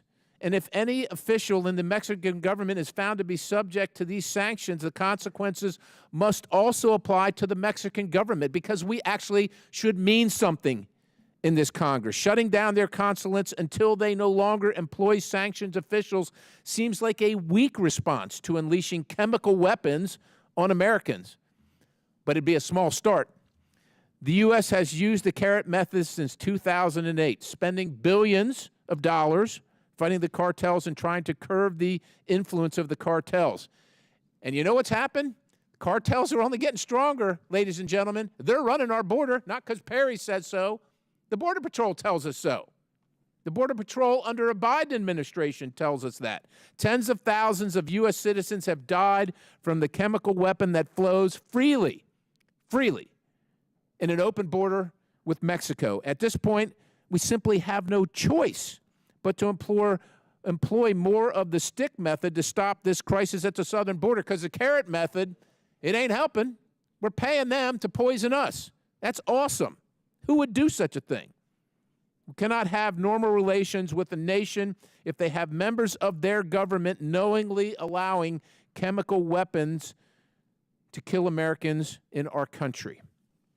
I know it sounds harsh, but sooner or later, I don't know how many deaths, ladies, I don't know how many times you have to come to Washington, D.C. and sit here and hear us talk. We ought to do something, and do something meaningful. Get somebody's attention, because I suspect your attention has been gotten, and you're here hoping to get ours. With that, Mr. Chairman, I urge adoption, and I yield the balance. Gentleman yields. Let me say I respectfully oppose this amendment. It would absolutely destroy any relationship we have with Mexico. It would, in fact, Mexico would retaliate and close our consulates in Mexico in return, and the resulting situation for American citizens and U.S. national security would be catastrophic. We'd also lose counter-narcotics cooperation at a critical time when thousands of Americans are dying from drug overdoses. We would also lose important intelligence and military cooperation aimed at the cartels, some of which I can't go into in an open setting, and tracking criminals and terrorists in the region. Finally, American businesses would be impacted, and trade exports would suffer immensely. Mexico is the largest trading partner with my home state of Texas. Millions of U.S. jobs depend on trade with Mexico. This amendment would effectively kill millions of American jobs in my state, Texas, that depend on our relationship. So for those reasons, I oppose. Any other members seek recognition? Mr. Mills is recognized. Thank you, Mr. Chairman. Much like yourself, my reason for opposing this is that this is the Foreign Affairs Committee, and we understand the significance of opening up diplomatic channels so that we can discuss back and forth between the nations to try and find resolutions. And every time that we've actually closed those types of doors, you have our actual adversaries such as China and Russia who has rushed in to fill that void. I personally see this as only exacerbating the problems when it comes to the fentanyl overdoses, and I don't see how us actually closing out diplomatic efforts between our two nations enables us to have the communication platforms necessary to address these issues and further empowers China and Mexico's approach. You know, we talked about during the President Trump's administration how significant the Abraham Accord is, one of the actual things that we're going to be discussing today, which is 3099, and how opening up diplomatic channels between Israel and other people within the Middle East to recognize them and also open up trade and discussions actually would help with stabilization. Now think about that for a moment. We see where fentanyl is continuing to try and destabilize our nation through its poisoning and intentional poisoning, whether it be by China or the $13 billion a year cartel, government-run, or government-supported efforts. But I don't see how closing consulates and preventing diplomatic discussions and looking at ways for two nations to work together would actually solve the crisis when it comes to the fentanyl overdoses. And as Chairman McCaul rightfully said, you know, we replaced NAFTA with the USMCA, which allowed us to have a better trade, and it would impact American businesses. It would impact our abilities here in the U.S. when it comes to trade deals, Texas being one of those, and Florida. But again, while I think that this bill is well-intended, I respectfully oppose this bill because I don't think it addresses the root cause of why we're pushing H.R. 3205, which is to go after fentanyl, not go after diplomatic relations. With that, I yield back the balance of my time. I think the gentleman yields back. Any other members seek recognition. There being no further discussion, question now occurs on the amendment offered by Representative Perry, number 148. All those in favor signify by saying aye. Aye. All those opposed signify by saying no. No. In the opinion of the chair, the noes have it. The amendment is not agreed to. Are there any further amendments? Mr. Perry is recognized. Mr. Chairman, I got an amendment at the desk number 149. Clerk shall distribute the amendment to Perry, amendment number 149.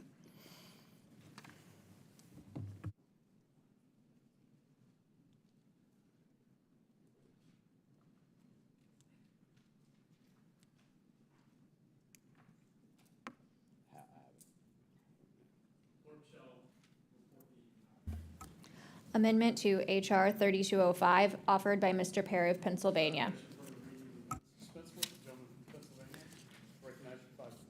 Thank you, Mr. Chairman. This amendment would add a sense of Congress that Mexico's failure to stop fentanyl from China has led to a public emergency in the United States. My goodness, we're calling it chemical weapons and chemical warfare. Let us be clear, if fentanyl was not a public emergency, then we would not be considering this bill today. But somebody's conscience needs to be shocked. This is clearly not only a pressing issue, but it is an issue of concern to many of our constituents, our bosses. While part of this issue is the Biden administration's abject failure to protect our border, it's also due to the Mexican government's failure to address the free flow of fentanyl into the United States, and I would say their complicity. But that's me. The government of Mexico has allowed fentanyl precursors, a component of a chemical weapon, from China to pour into their country and then facilitated the cartel's ability to produce the chemical weapon and transport it into the United States of America. The fentanyl trade has then translated to thousands upon thousands of untimely deaths in the United States, including in every single member's congressional district. Today, we must call out two countries, whose failed policies, actually, let me just revise that. I'm not sure it is a failed policy. I think Mexico's making money, and I think this is China's, I actually think it is their design. But they've helped lead us to the issue. China's manufacturing and Mexico's failure to stop have led us to where we are right now. China's production of these fentanyl precursors is killing Americans, period, full stop. Mexico's unwillingness, not their inability, it's their unwillingness to prevent production of fentanyl in their country and the smuggling of it to the United States is killing our citizens. Our own failed border policies that allow for the free flow of fentanyl into our nation is killing Americans. I don't know how many more times I got to say it.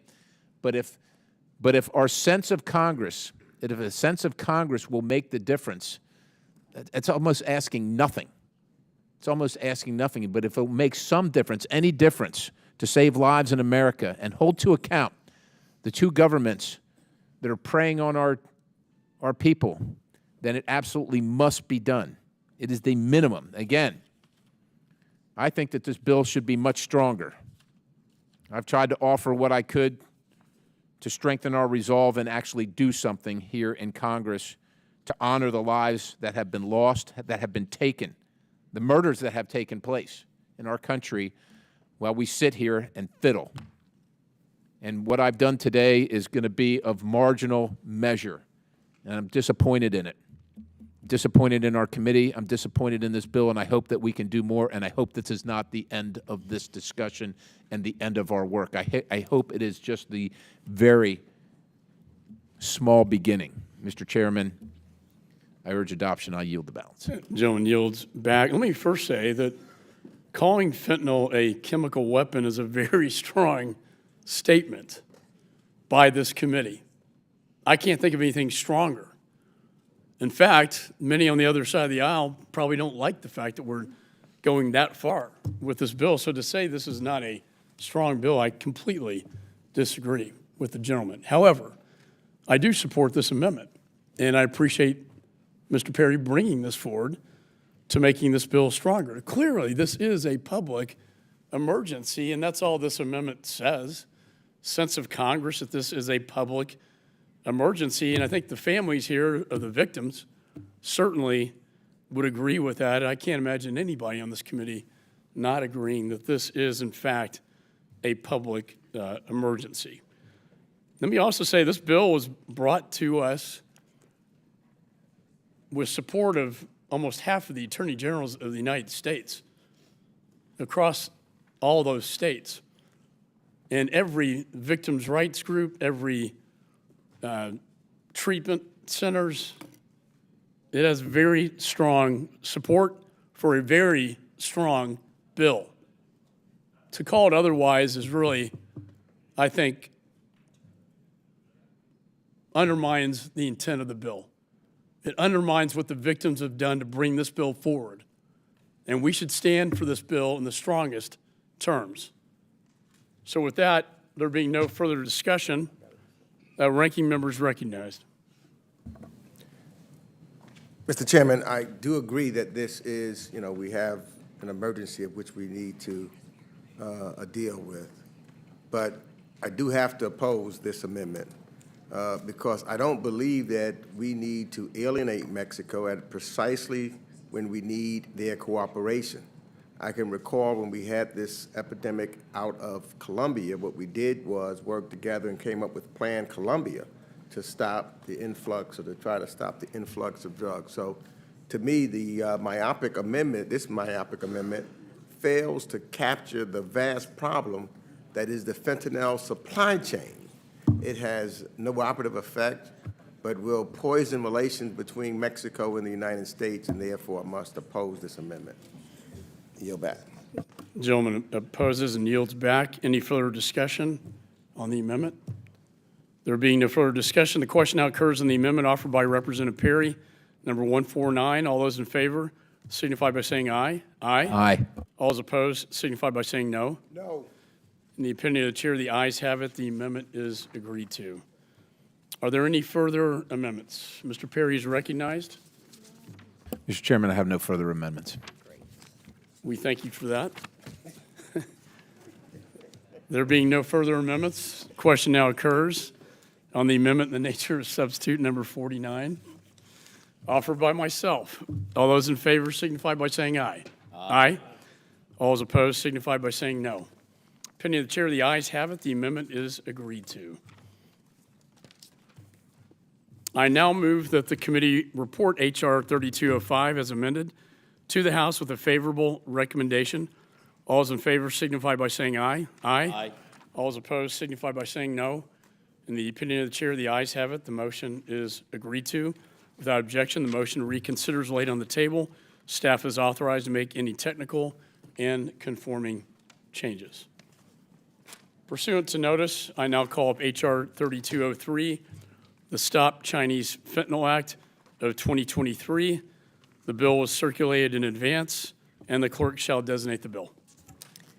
H.R. 3203, a bill to impose sanctions with respect to Chinese producers of synthetic opioids. Without objection, first reading of the bill is dispensed with, and the bill is considered read and open to amendment at any point. I now recognize myself for a brief opening statement. All roads lead to China when it comes to fentanyl entering the United States. CCP works hand in glove with the Mexican cartels to bring in the precursors to create the deadly drug. Since FY20, CPB has seized 43,186 pounds of fentanyl. That's enough to kill over 9 billion people, over 29 times the United States population. We must hold Communist China and the CCP officials engaged in this illicit trade accountable for killing hundreds of thousands of Americans. It is critical that Congress take action to impose sanctions of the Chinese producers of the synthetic opioid and its precursors. This legislation expands the definition of foreign opioid trafficker to include any entity in the CCP that knowingly participates in the global opioid trade and senior CCP officials who enable opioid trade by failing to enforce laws that prohibit its trafficking. Moreover, the bill requires a report that would identify whether certain agencies of the PRC qualify as foreign opioid traffickers. Communist China is poisoning our young people, our most vulnerable, our children, and this measure will facilitate new ways to hold them accountable and stem the flow of this deadly drug. Does any other member seek recognition on the bill? Mr. Meeks is recognized. Thank you, Mr. Chairman. Unfortunately, I regret that I have to say I oppose this measure. This is one of the few that I do oppose. The opioid crisis has killed thousands of Americans, and we all, as indicated by members on both sides of the aisle, have been touched by this crisis. And given the seriousness of this issue, my preference is we would find a way to continue to work in a bipartisan fashion with the seriousness of purpose that this crisis mandates. Unfortunately, I believe the legislation before us would result in the opposite of its stated goal. And I know in working, we tried to work this out, and my team offered what I believe to be reasonable edits to improve the bill, which were unfortunately rejected. And in doing so, we are left with a bill that would actually make it harder to save lives by making it less likely that Beijing takes action on the spread of its precursors. To address this crisis, we need Beijing to clamp down on the illicit production and trade of precursors. If this legislation were passed into law, it would backfire, cutting off any prospects of Beijing doing more to stop the trafficking of illicit fentanyl precursors. That would be worse than doing nothing. That would be doing harm.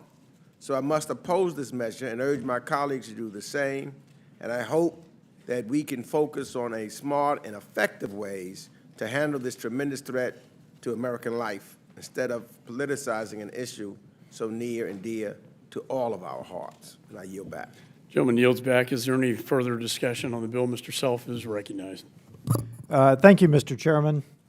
We need to recognize that China is at war with us today, psychologically, financially, through fentanyl, every way they can, short of kinetic and cyber. Let's include cyber. So we need to recognize we are well past what the ranking member just suggested. I absolutely support this bill. I yield back. Gentleman yields back. Any further discussion? Mr. Barr is recognized. Thank you, Mr. Chairman, and thank you for calling up this bipartisan legislation, the Stop Chinese Fentanyl Act. This bill is the product of hearings we've held in both the Foreign Affairs and Financial Services Committee, and it's in response to countless personal tragedies that I've seen play out in my home state of Kentucky. While the executive branch enjoys significant authorities to sanction fentanyl traffickers, there is a loophole involving Chinese companies and officials who turn a blind eye to the sale of synthetic opioids and their precursors. While these persons may claim to stand at arm's length from illicit trafficking, their negligence enables that trade. These sales from China are crucial to the fentanyl supply chain that runs through Mexico.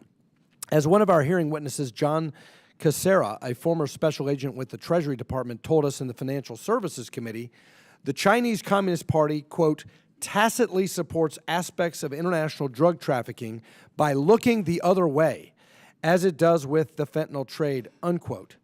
To suggest, as my good friend, the ranking member, that this strategy of going after the Chinese Communist Party will backfire, I think what we've learned from professional witnesses, former special agents with Treasury, is that appeasement is not working.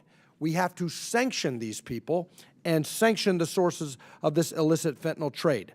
Going soft on China is not politicizing the issue. Or going hard on China is not politicizing the issue. Going soft on China is not the answer. Another witness testified that U.S. officials suspect China is letting the drug trade with Mexico flourish as a way to destabilize our region. This is where my bill comes in. The legislation provides for sanctions against Chinese entities that produce, sell, transport, or finance synthetic opioids and their precursors. but which fall short in due diligence measures or fail to cooperate with U.S. counter-narcotics efforts.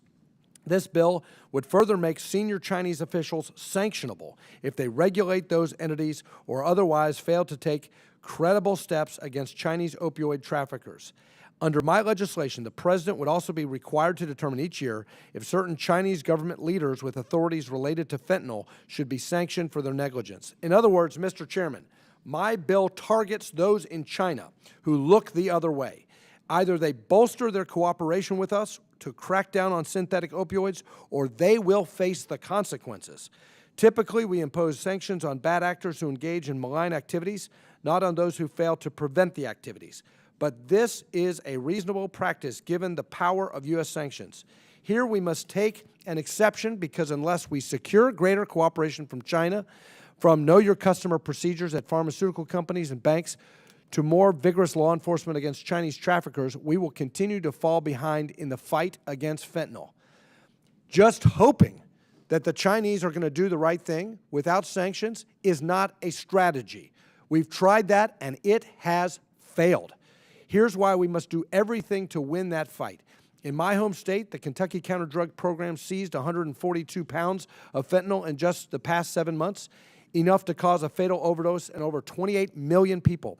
From 2019 to 2021, Kentucky saw a 70% increase in overdose deaths, 90% of which involved an opioid. Each day, over 150 people in the United States die from an overdose related to synthetic opioids. Every district represented on this committee has been affected by this crisis. The fentanyl supply chain relies on Chinese actors who have the power to stop illicit trafficking, but choose not to. My legislation puts them on notice that they'll no longer be invisible to our sanctions laws. Finally, Mr. Chairman, my legislation includes common sense updates to the International Emergency Economic Powers Act, one of the primary authorities underlying our sanctions. This includes stronger oversight to ensure that IEEPA sanctions are designed to resolve national emergencies with maximum effectiveness.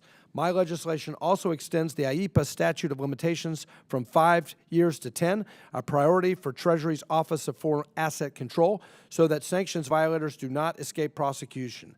I want to again thank the Chairman for considering my bill. I urge my colleagues to support it. Fentanyl is a scourge that affects all of our communities, and today's markup is an opportunity to pass meaningful legislation to combat it. The time for wishful thinking that if we just leave them alone, the Chinese government will do the right thing. Those days are over. It's time to get tough on China and sanction the entities that are the source of this poison and this chemical weapon killing our people. And with that, I yield back. Gentleman yields back. And let me thank Mr. Barr for bringing this bill for markup. And I want to also thank the Financial Services Committee for working closely with this committee, getting to a point where we can mark this up, move it to the floor by next week. There was really great cooperation between the two committees. And as the gentleman said, this does have Democrat bipartisan support, co-sponsors, on the bill. Is there any further discussion on the bill? There being no further discussion of the bill, the committee will move to consideration of amendments. Does any member wish to offer an amendment? Mr. Barr is recognized. Thank you, Mr. Chairman. I do have an amendment at the desk. It's Barr Amendment 27 to H.R. 3203. Mr. Chairman, this amendment will add additional clarity to my bill. Pause. The clerk shall distribute the amendment.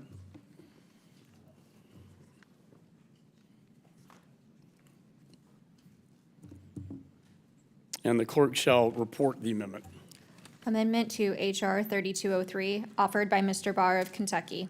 Page 3, line 7, strike or. Without objection, further reading of the amendments dispensed with. The gentleman is recognized for 5 minutes. Thank you, Mr. Chairman. And again, this amendment will add additional clarity to my bill, ensuring that it is targeted to any national emergency regarding international drug trafficking. This amendment is a result of bipartisan negotiations in an attempt to make the underlying bill bipartisan, and it's my hope that my colleagues on both sides of the aisle will support this amendment and the underlying legislation. I yield back. Gentleman yields back. Any other members seek recognition? Let me say I support this amendment. Mr. Meeks is recognized. I'm just reviewing this amendment, and this amendment seems to be moving in the right direction. I just wish that we could get some more of this, and then we could agree. But I would agree that this amendment looks like it is moving, Mr. Barr, in the right direction. I yield back. Gentleman yields. Any further discussion? There being no further discussion, question now occurs on the amendment offered by Representative Barr, number 27. All those in favor signify by saying aye. Aye. Aye. All those opposed signify by saying no. Opinion of the chair, the ayes have it. The amendment is agreed to. Are there any further amendments? Mr. Perry's Mr. Chairman, I've got an amendment at the desk, number 136. Clerk shall distribute the amendment.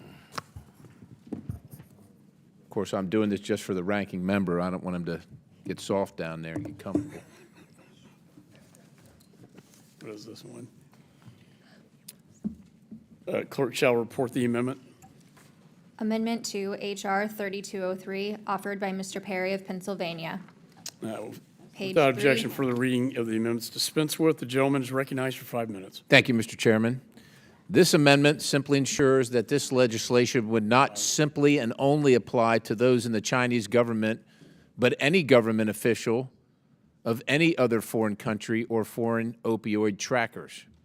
This is especially important considering the corruption around the world, especially involving the trade of illegal narcotics. It is important that if any member of a foreign government is involved in trading of fentanyl, that they're also treated in the same manner, especially with regard to Mexico. We need to ensure that we retain the same sanction ability to their officials as well. This is crucial for our ability to stop the fentanyl trade in Mexico. If there are corrupt officials there, we need to be able to stop them using the same sanctions enforcement. With the history of corruption in Mexico, it is crucial that we have the proper avenues to stop it. We have already discovered 10,000 pounds of fentanyl in the last year coming across the southern border. If government officials are involved, we need to ensure that we have the ability to sanction them as well, especially considering how much money we spend purportedly helping Mexico fight the war on drugs. This expansion is also important because it gives us the avenue to address this issue with other foreign countries should the need arise. Now, I spoke to the maker of this bill, and I understand his intent. His intent is to focus on China. And while some on this committee are concerned about, well, we don't want to imperil our relationships with our neighbors to the south, and we don't want to imperil our relationships with the people in China, we have to be careful. Look, I don't get what they don't get. China's not like, they didn't mix some batch of something up at the pharmaceutical plant and say, oh, we screwed this up. I don't know what it is. We'll just send it to Mexico, and they'll sell it to somebody in America. They're making it because they want to. It is by design. It is their program. It is intentional. They're killing Americans intentionally. If you don't get that, you probably belong in a different line of work, and I'm not sure what that line of work would be, but it isn't this one. So I get that my colleague wants to focus on China. And my wish for this committee is that we had time to consider fully the depth of this issue, the scourge that it is placing on our citizens, so that my colleague could have his well-founded and well-thought-out bill, and that he and I, or maybe he and the ranking member, could collaborate on a bill which would include Mexico, which is allowing this stuff, and I would say abetting and aiding it coming across our border. So we could do that as well, and we could punish those people involved as well, because this is yet not enough. This is a good effort on the part of Mr. Barr, because this is exactly what China is doing, and we need to recognize, not only recognize, but acknowledge that this is happening, and damn well do something about it. Do something about it other than just talk. And if the relationship is strained, oh my, I'm so sorry. Ma'am, if you could speak at this mic, I imagine you talk about the relationship, any of you ladies down there, that you currently have with your children, because you don't have a relationship, do you? Because they're not here anymore. We're so worried about their relationship. I remind everybody on this committee again, We are representatives of the United States of America, not the People's Republic of China, and certainly not Mexico. With all that rhetoric, I respect the gentleman from Kentucky. I respect his efforts. And I would ask the chairman of this committee to reconvene this effort regarding fentanyl and do more, and have this just be the beginning, and offer a bill we can sanction not only those involved from China, but from Mexico and anywhere else that thinks they can do this to our American citizens. Let's stand up for our American citizens. And with that, I wish to withdraw the amendment, Mr. Chairman. The gentleman withdraws his amendment, and we appreciate that. I will say I agree with the gentleman that this is not the end of this discussion at all. This is just the beginning of this discussion, and I welcome further hearings on this very important issue. Will the gentleman yield? Mr. Barr is ready. I thank the chairman for yielding, and I want to also thank my good friend from Pennsylvania, Mr. Perry, for recognizing what's going on here. His amendment makes an important point, and I appreciate him withdrawing the amendment. The point is how malign the Chinese Communist Party is behaving here. What happened was that in 2017, China sourced fentanyl by weight accounted for 165 kilograms of the total 171 kilograms seized from the international mail.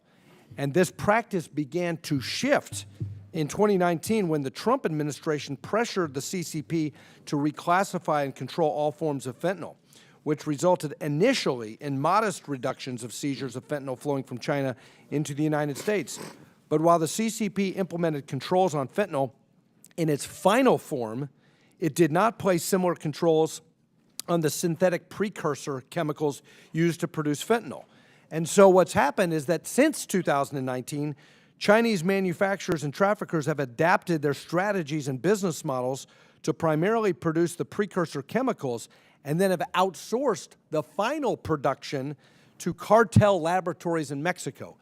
What my good friend, Mr. Perry from Pennsylvania, is pointing out with his friendly amendment here is that we need to go after these cartel laboratories in Mexico as well. There's a lot of malign actors here. The point of my bill, though, is to shine a focus and a light on the original sin here, which is what's going on with the Chinese Communist Party. That these laboratories, that the cartel, they're instruments of the Chinese Communist Party, these cartels are. And they've modified and they've changed their behaviors to try to circumvent our efforts and the previous administration's efforts to block this malign activity from the CCP. So, yeah, we need to get at the cartels in Mexico and these illegal laboratories down there, which are the final manufacturers. But what my bill does is it says we can't wait around for China to act like our good neighbors, because they're not. They're not. And we need hard sanctions on the originators of the precursors of fentanyl in the People's Republic of China. Stop the wishful thinking. They're not our friends here. If we're just soft on China, they're not going to change their behavior. We've tried, and they will not change. We've got to get tough. That's why we have this bill. That's why I appreciate bipartisan support. And I encourage all members of this committee to defend our people from these poisons that are originating from China, from communist China, and I yield back. Gentleman yields back. Are there any further amendments? There being no further amendments, I now move that the committee report H.R. 3203 as amended to the House with a favorable recommendation. All those in favor signify by saying aye. Aye. All those opposed signify by saying no. Ask for a roll call vote. Roll call vote has been requested. Pursuant to the chair's previous announcement, this vote will be postponed. I've been advised that 2 votes have been called on the House floor. As such, the committee will stand in recess and will convene after the votes.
Yeah, we did go at 11. We're in recess right now. Oh, you're in recess? Yep. There was a mic issue. Can you hear me? Test 1, 2. Hang on. I'm trying to get on the right. Is that better? Oh, 8. Okay. All right, go ahead. Test 1, 2. 1, 2. Test 1, 2. Test 1, 2. 1, 2. Test 1, 2. Test 1, 2. 1, 2. 1, 2.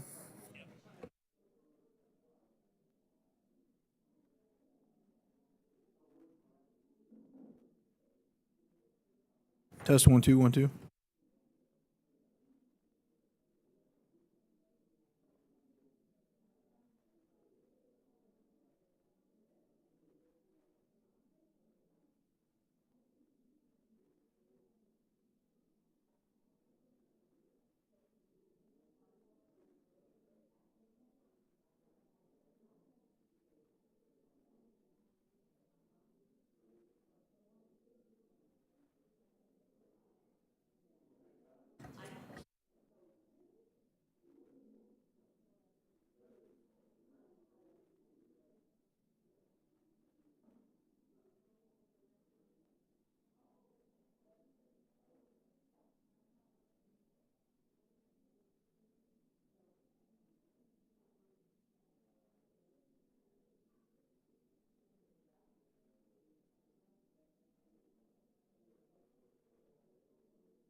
forget Sean's in there.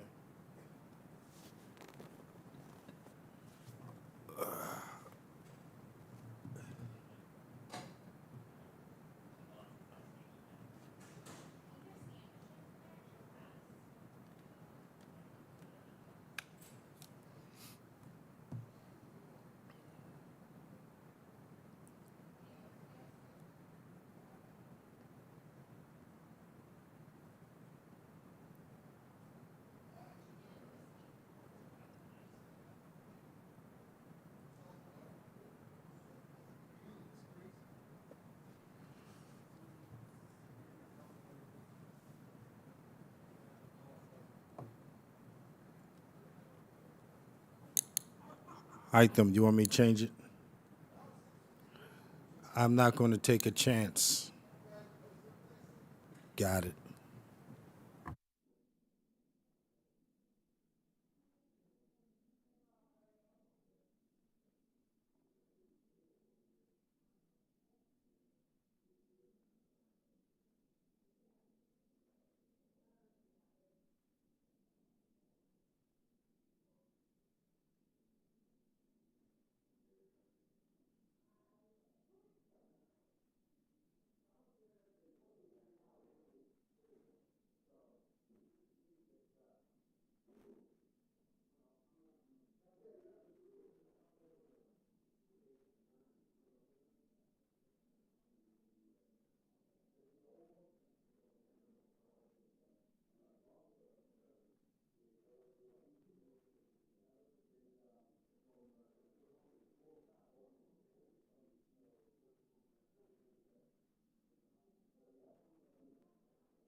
Testing, 1, 2, 3. Test, 1, 2, 3. Okay. All right. We changed what we could do, right? Yeah.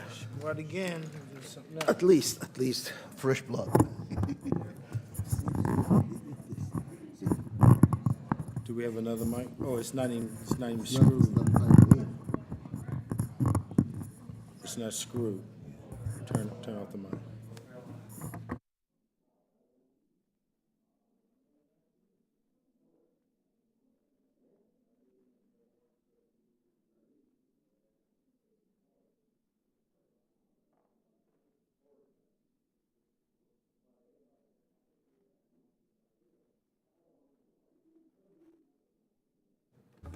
Testing, 1, 2, 3. Test, 1, 2, 3.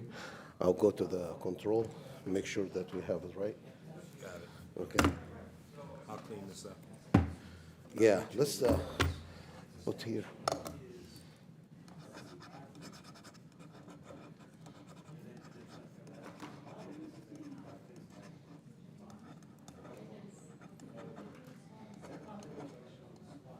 $210.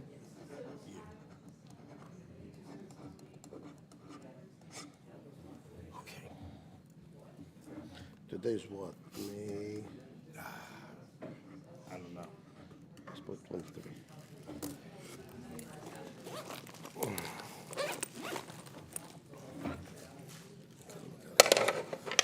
That's mine or yours? Yours.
Pursuant to notice, I now call up H.R. 3202.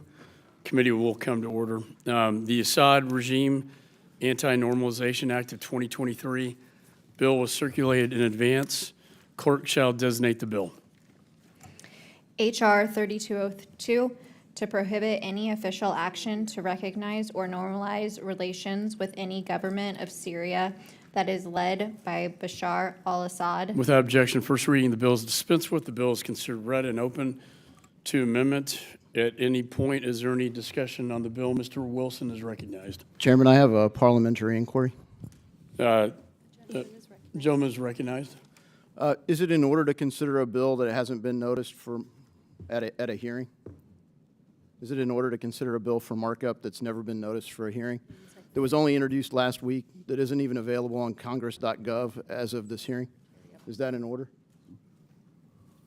Did we notice the bill? We noticed Mr. Wilson's bill, which was introduced When? last week. No. Mr. Wilson had a hearing on Syria, and the subcommittee held a hearing on Syria. Subcommittee had a hearing on this issue, and the bill was noticed previously. The bill was only introduced last week, and the text isn't even available on congress.gov. We circulated the text in advance, and it's on our... Text has been circulated in advance, and it's on our website. And we've complied with all... But your point's well taken. I move that the bill be withdrawn in accordance with the rules because it doesn't conform to the rules. The chairman has asked that Republican members not offer amendments to Republican bills, and when Republican bills aren't even available to be noticed for hearings, we can't even have a discussion about the bill. The subcommittee had... And then we're Subcommittee had a hearing on this. they couldn't have had a hearing on the bill because the bill just got dropped. There was a hearing on the subject. There was a hearing on the subject matter. The bill was introduced and has been noticed.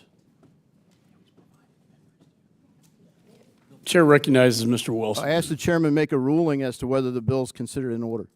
I rule that it is in order and complies with committee rules. Mr. Wilson is recognized. Thank you very much, Chairman Mike McCaul and Ranking Member Greg Meeks. I'm grateful to support several of these bipartisan measures before us today, and I'm particularly grateful for the inclusion of the Bipartisan Assad Regime Anti-Normalization Act of 2023, which is H.R. 3202. For 12 years, the Assad regime has been backed by war criminal Putin and the regime in Tehran, and has committed unthinkable atrocities of using chemical weapons against the Syrian people. Following pro-democratic and peaceful protest, Assad's forces have engaged in mass torture and murder of civilians, including children. Over 500,000 people have been brutally murdered by this regime and counting.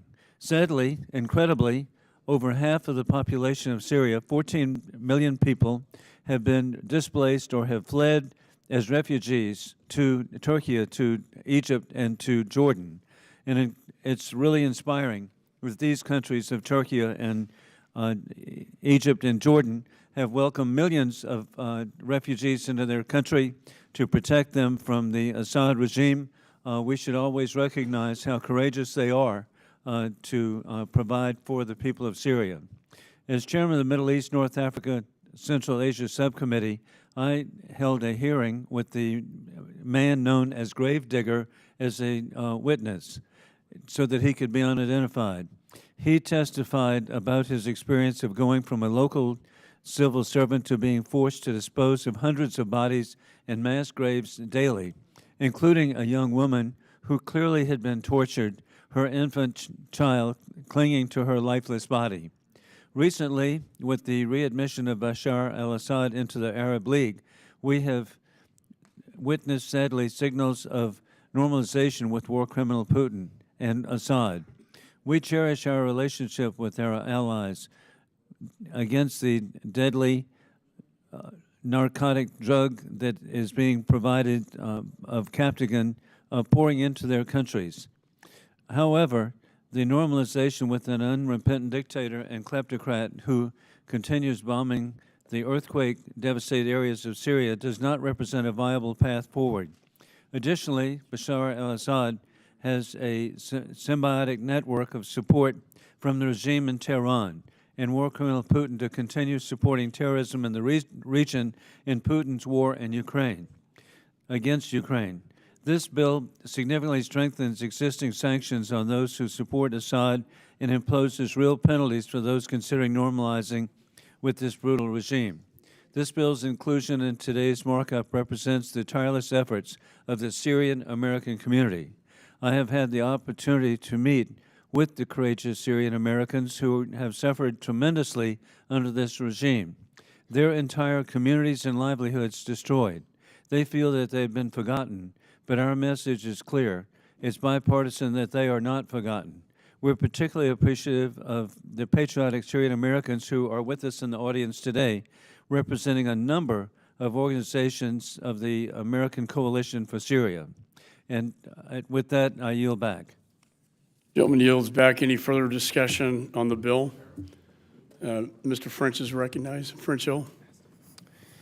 Mr. Chairman, thank you. I want to say that I'm an original co-sponsor of the Assad regime Anti-Normalization Act. I want to thank my friend and the chairman of the Middle East Subcommittee, Joe Wilson, for his hearing that he had recently where he took eyewitness testimony as to the atrocities conducted by Bashar al-Assad and his gang in Damascus.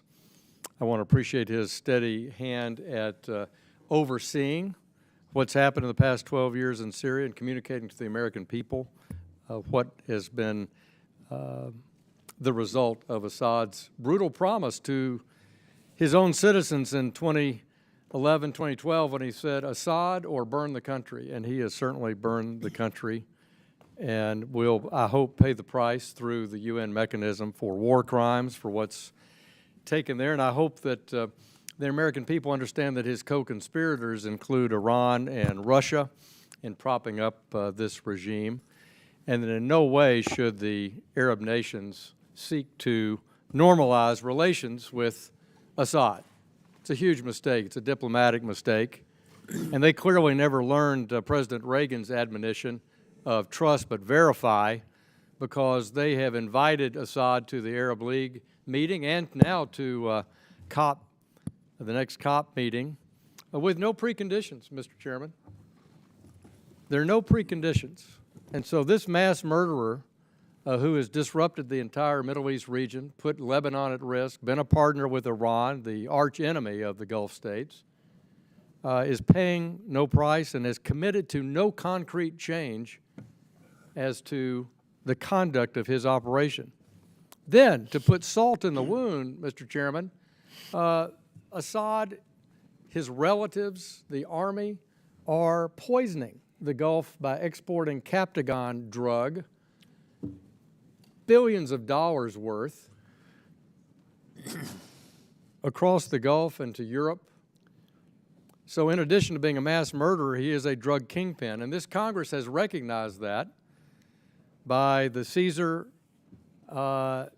sanctions legislation and by attaching to the NDAA last December my Captagon Act, directing the Secretary of State to craft a strategy to interdict and end Captagon and cut off the funding to the Assad regime.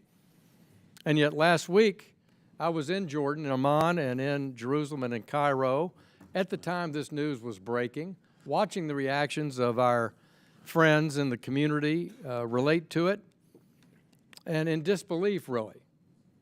In disbelief that there was just a vesting of the Assad regime back into the Arab League and pay no price. No end to Captagon, no end to taking Iranian money, no end to backing Iranian militias, no end to attacking Israel, no end to partnering with Hezbollah.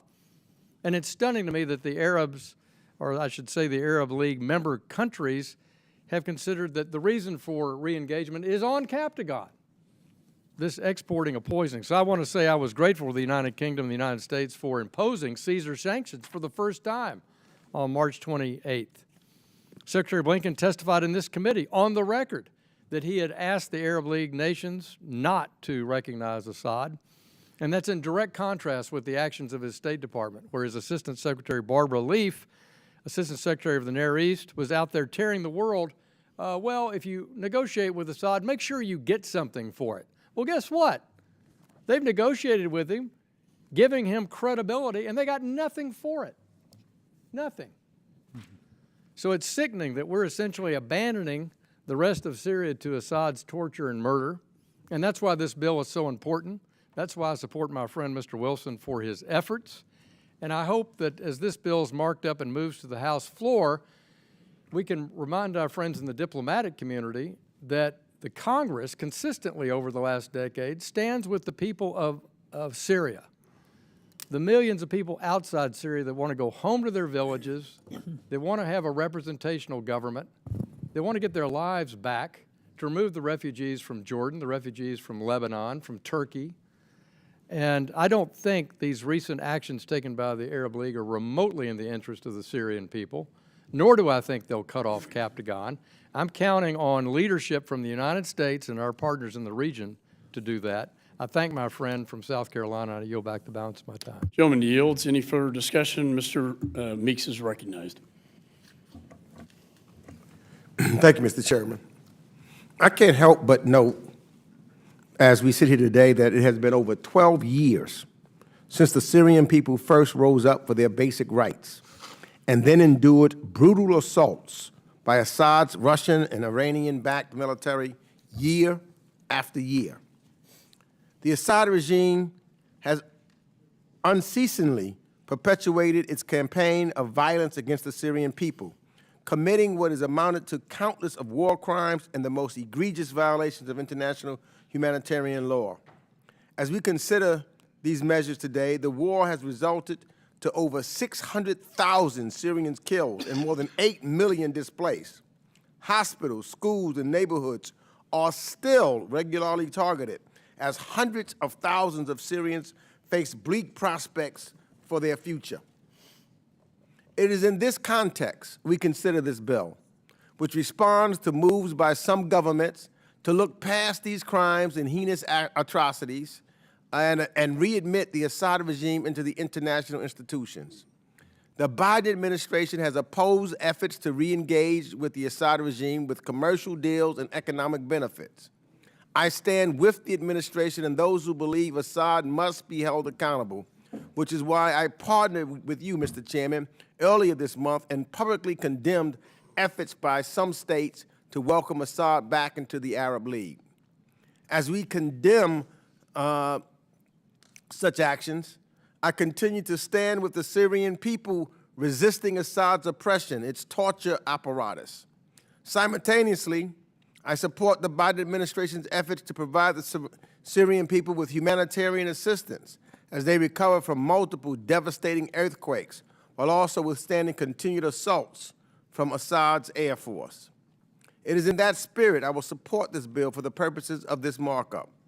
The legislation will discourage other states from overlooking Assad's crimes against humanity and makes it United States policy not to recognize an Assad-led Syrian government. Importantly, this bill also expands targeted sanction authorities against the Assad regime's efforts to exploit existing sanctions while preserving important humanitarian exemptions and provisions.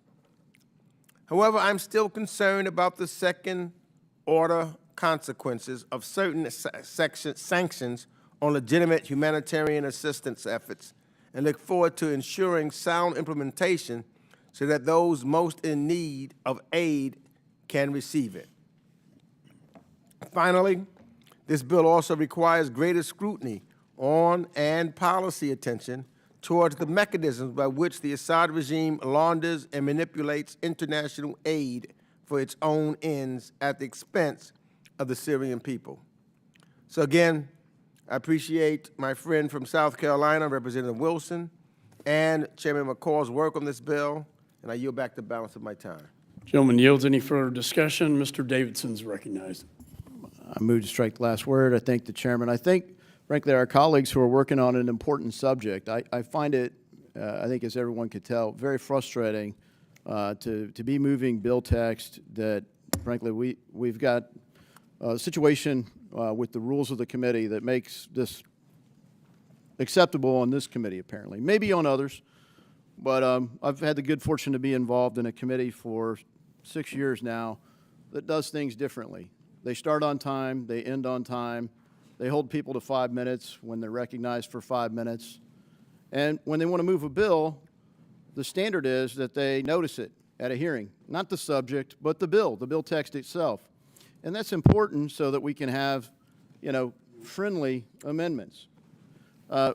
Frankly, the chairman considers any amendment not friendly if it's not done behind closed doors outside the hearing. And so in an effort to defer to the chairman's practice, if not rules, I've offered no amendment to this bill. I will simply vote no. And until we vote no on things that are done with bad process, I think we'll continue to have less than adequate legislation, and we will continue to have either a system where the committee is dominated by people willing to completely be submissive and do whatever they're told, or people who simply say, this is a joke. You can't even have input and collaboration on the committee. Why would you want to be on the committee? And I think that's the challenge we confront. I hope that we convene as a group and come up with a better way to work together. Because there are important subjects that we can do, and many of them are truly bipartisan, and there's a chance to build consensus. But when you can't have the notice, even if you can offer an amendment, it's not like complete ignorance of this process that drives this system. It literally is power, because the bill is designed to have no amendments, is designed to have no collaboration, because time is what's necessary to socialize the amendment. So you could offer it, but you don't have time to win over your colleagues and convince them of why the amendment would be important or necessary. You don't have hearings to discuss it wherein you might raise points of order. And you don't even have time, in the absence of the bill being noticed, before it goes to markup, to socialize the things that you were supposed to have learned at the hearing. So the subject is incredibly important. The bill has a lot of things that I would be inclined to support, but several that I'd like to amend. And we just saw earlier today how things are received when you offer an amendment. And as I say, just offering it is one thing, but the ability to pass it is another, and you can't do that without time. So I hope we'll consider how we run the show. In the absence of that, I'll be voting no. I yield back. Gentleman yields back. Mr. Phillips is recognized. Thank you, Chairman McCaul and Ranking Member Meeks and Mr. Wilson for bringing this measure before all of us today. Just last month, under Chair Wilson's leadership, the House Foreign Affairs Subcommittee on the Middle East, North Africa, and Central Asia held a hearing marking 12 years of unimaginable suffering, displacement, and conflict since the Syrian revolution began. Under the brutal leadership of Bashar al-Assad, the Syrian regime has ushered in over a decade of violence and human rights abuses, but has not faced an iota of accountability for its murder of over 500,000 people, or its torture and displacement of tens of thousands more. Instead, Assad has continued his assault on Syrian civilians, all while enriching himself, including by diverting humanitarian aid and trafficking in narcotics. And instead of being punished, was recently rewarded for this heinous behavior by being readmitted into the Arab League. This terrible misstep demonstrates why the U.S. leadership is so important, now more than ever.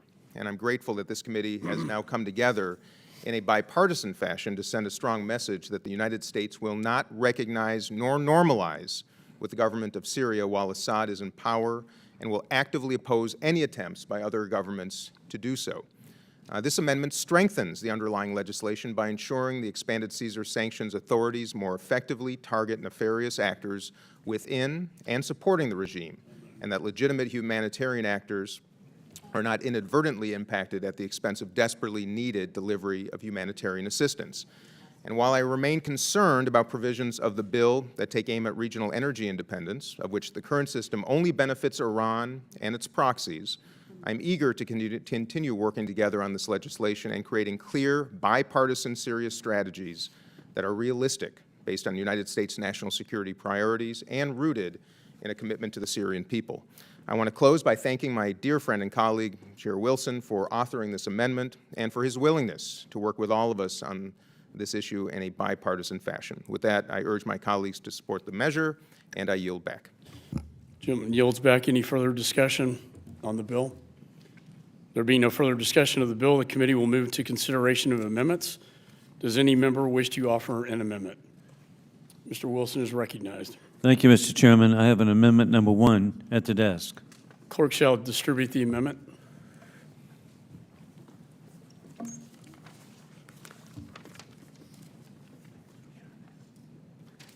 And the clerk shall report the amendment. Amendment to H.R. 3202, offered by Mr. Wilson of South Carolina. In Section 2A1. Without objection, further reading of the amendments dispensed with. The gentleman's recognized for 5 minutes on his amendment. Thank you, Mr. Chairman. I'm grateful to support this bipartisan amendment with Ranking Member Greg Meeks. This would further clarify a number of points in the underlying bill, including preserving the protections for humanitarian non-governmental organizations, and strengthens the bill by including determination on Bashar al-Assad's wife, Asma al-Assad's corrupted charity, which is directly involved in diverting assistance meant for the very deserving people of Syria. It also extends the bipartisan Syrian Civilian Protection Act until 2032. The latest text also prevents evasion of the original bill's $50,000 reporting requirement for donations to Assad by making it a $500,000 total per source per year. This assures that the corrupt sources that give to Assad through transaction just under the threshold are still accountable. I truly appreciate the bipartisan spirit by which this agreement has been reached, and I'm grateful for the Ranking Member Greg Meeks' input to strengthen the bill, and I appreciate so much the very significant work of the Ranking Member Dean Phillips, who on April the 18th at the hearing, it was very much discussed.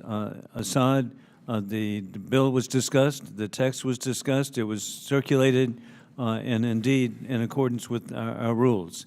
The bill that remains strong is based on this bipartisan bill and agreement as it reaches the floor, and it's important that we maintain such a strong bill to send a message of hope to the people of Syria.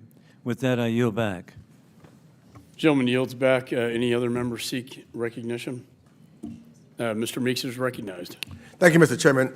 I just want to say that I support this amendment, and I want to thank the gentleman from South Carolina and you, Mr. Chairman, for working with this amendment with me. Again, it's a full bipartisan piece, and I appreciate working together. I believe that this makes the bill even stronger, and I continue to look forward as we look at what's going on around the world and try to make sure that we do things in a bipartisan way. So just thank you, and I yield back. Gentleman yields. Any further discussion? There being no further discussion, the question now occurs on the amendment offered by Representative Wilson. All those in favor signify by saying aye. Aye. All those opposed signify by saying no. In the opinion of the chair, the ayes have it, and the amendment is agreed to. Are there any further amendments? There being no further amendments, I now move that the committee report H.R. 3202 as amended to the House with a favorable recommendation. All those in favor signify by saying aye. Aye. All those opposed signify by saying no. In the opinion of the chair, the ayes have it, and the motion is agreed to. Without objection, the motion reconsiders laid on the table. Staff is authorized to make any technical and conforming changes. Pursuant to notice, I now call up H.R. 3099, the Special Envoy for the Abraham Accords Act. The bill was circulated in advance. The clerk shall designate the bill.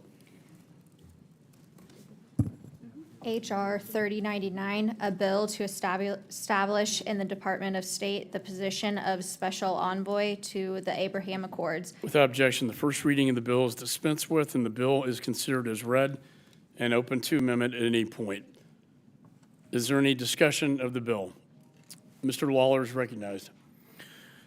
Thank you, Mr. Chairman. I am thrilled that the committee is marking up my bill, H.R. 3099, today. This vital piece of legislation, which has broad bipartisan support, and I want to thank my colleague and co-lead Richie Torres from the Bronx for working with me on this bill. It would create the position of a special envoy for the Abraham Accords in the United States Department of State. The Special Envoy will be responsible for coordinating efforts across the United States government to expand and strengthen the Abraham Accords. The diplomatic impact of the Abraham Accords has been extensive as relationships between Israel and Muslim-majority countries have improved dramatically from where they once were. We have agreements with the UAE, Bahrain, Sudan, Morocco, and it is important that we expand upon it. And that's why creating a special envoy position is critical. We must maintain this progress and keep on the path towards peace and prosperity in the Middle East. Establishing a special envoy wholly devoted to this purpose will also demonstrate a clear U.S. commitment to cultivating the growth of the Abraham Accords. This shows our allies in every nation around the world how much we value normalized relations with Israel. In addition to creating this position, H.R. 3099 requires a report to Congress describing all U.S. efforts to expand the Abraham Accords, including specific diplomatic engagements and the status of efforts with respect to specific countries. This report will keep both the Special Envoy and the U.S. government in check and ensure the Biden administration, as well as future administrations, prioritize strengthening the Abraham Accords. Passing H.R. 3099 is more than just an administrative action. It is a reaffirmation of our commitment to supporting peaceful and productive bilateral relationships in the Middle East, and hopefully far beyond the region. I urge all of my colleagues on the House Foreign Affairs Committee to join me in supporting this critical legislation. And I would note, just 2 weeks ago, I joined a bipartisan delegation trip to Israel with Speaker McCarthy for the 75th anniversary. The Speaker delivered remarks at the Knesset, only the second Speaker in the history of the United States to do so.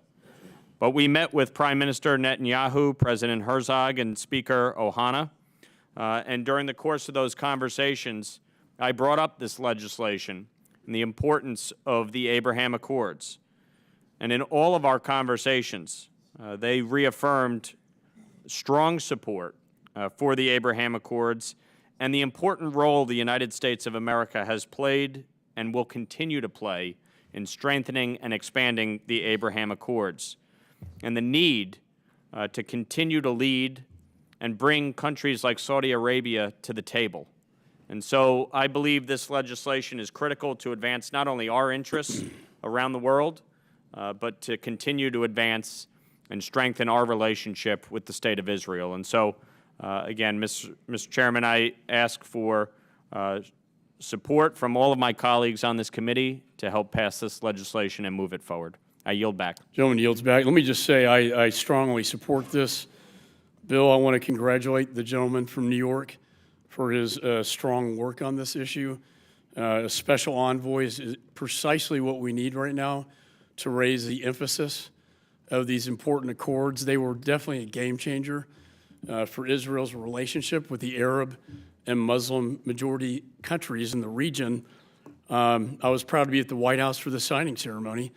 It's a generational shift in the Middle East, and one that will promote peace and prosperity, which is what everybody wants. And so, again, I want to thank the gentleman for bringing this bill to markup.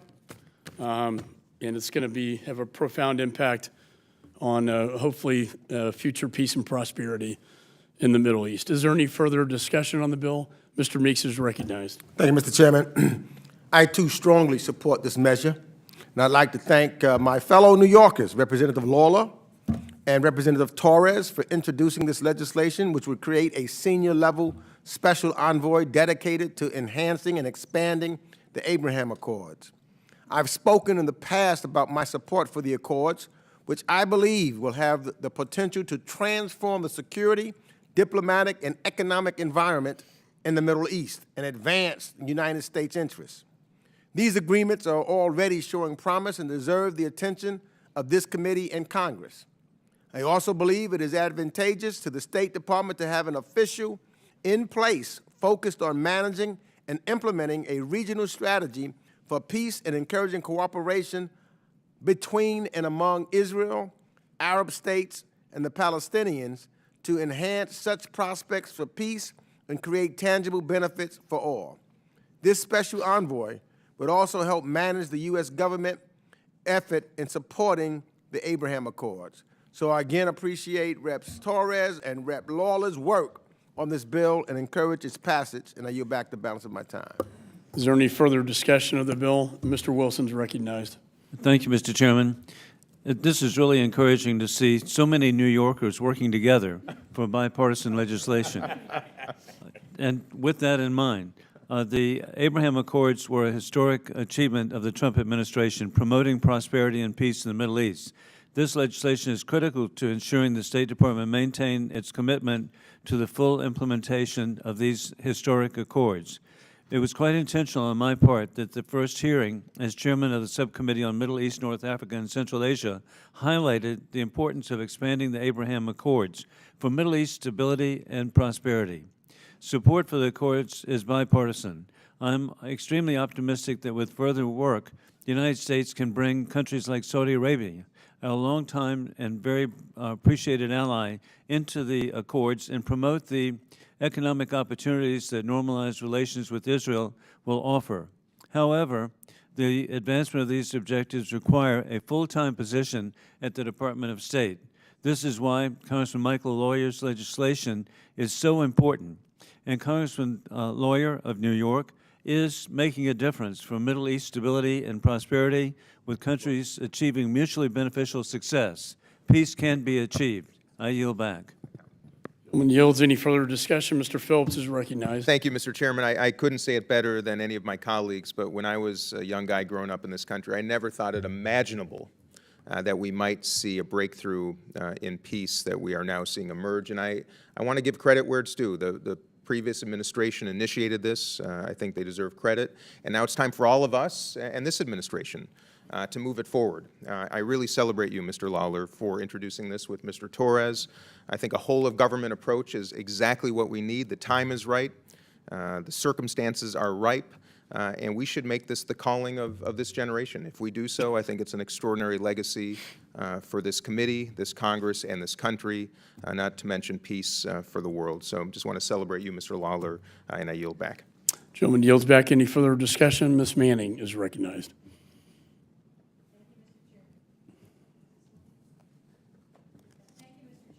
Nope, no mic.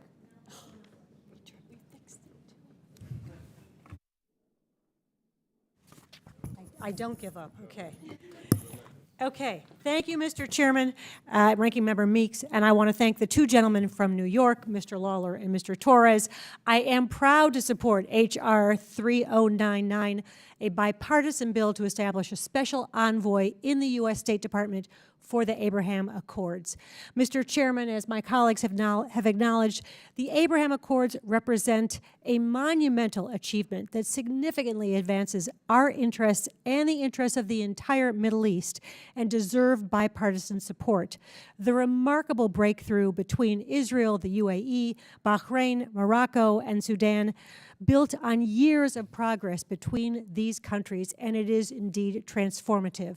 With U.S. support, these countries chose to form a group of forward-looking countries in the Middle East focused on building a better and brighter economic future for their people and a more integrated and secure region. These countries also recognized a common interest in cooperating to counter the threats posed by Iran, the principal source of instability in the region.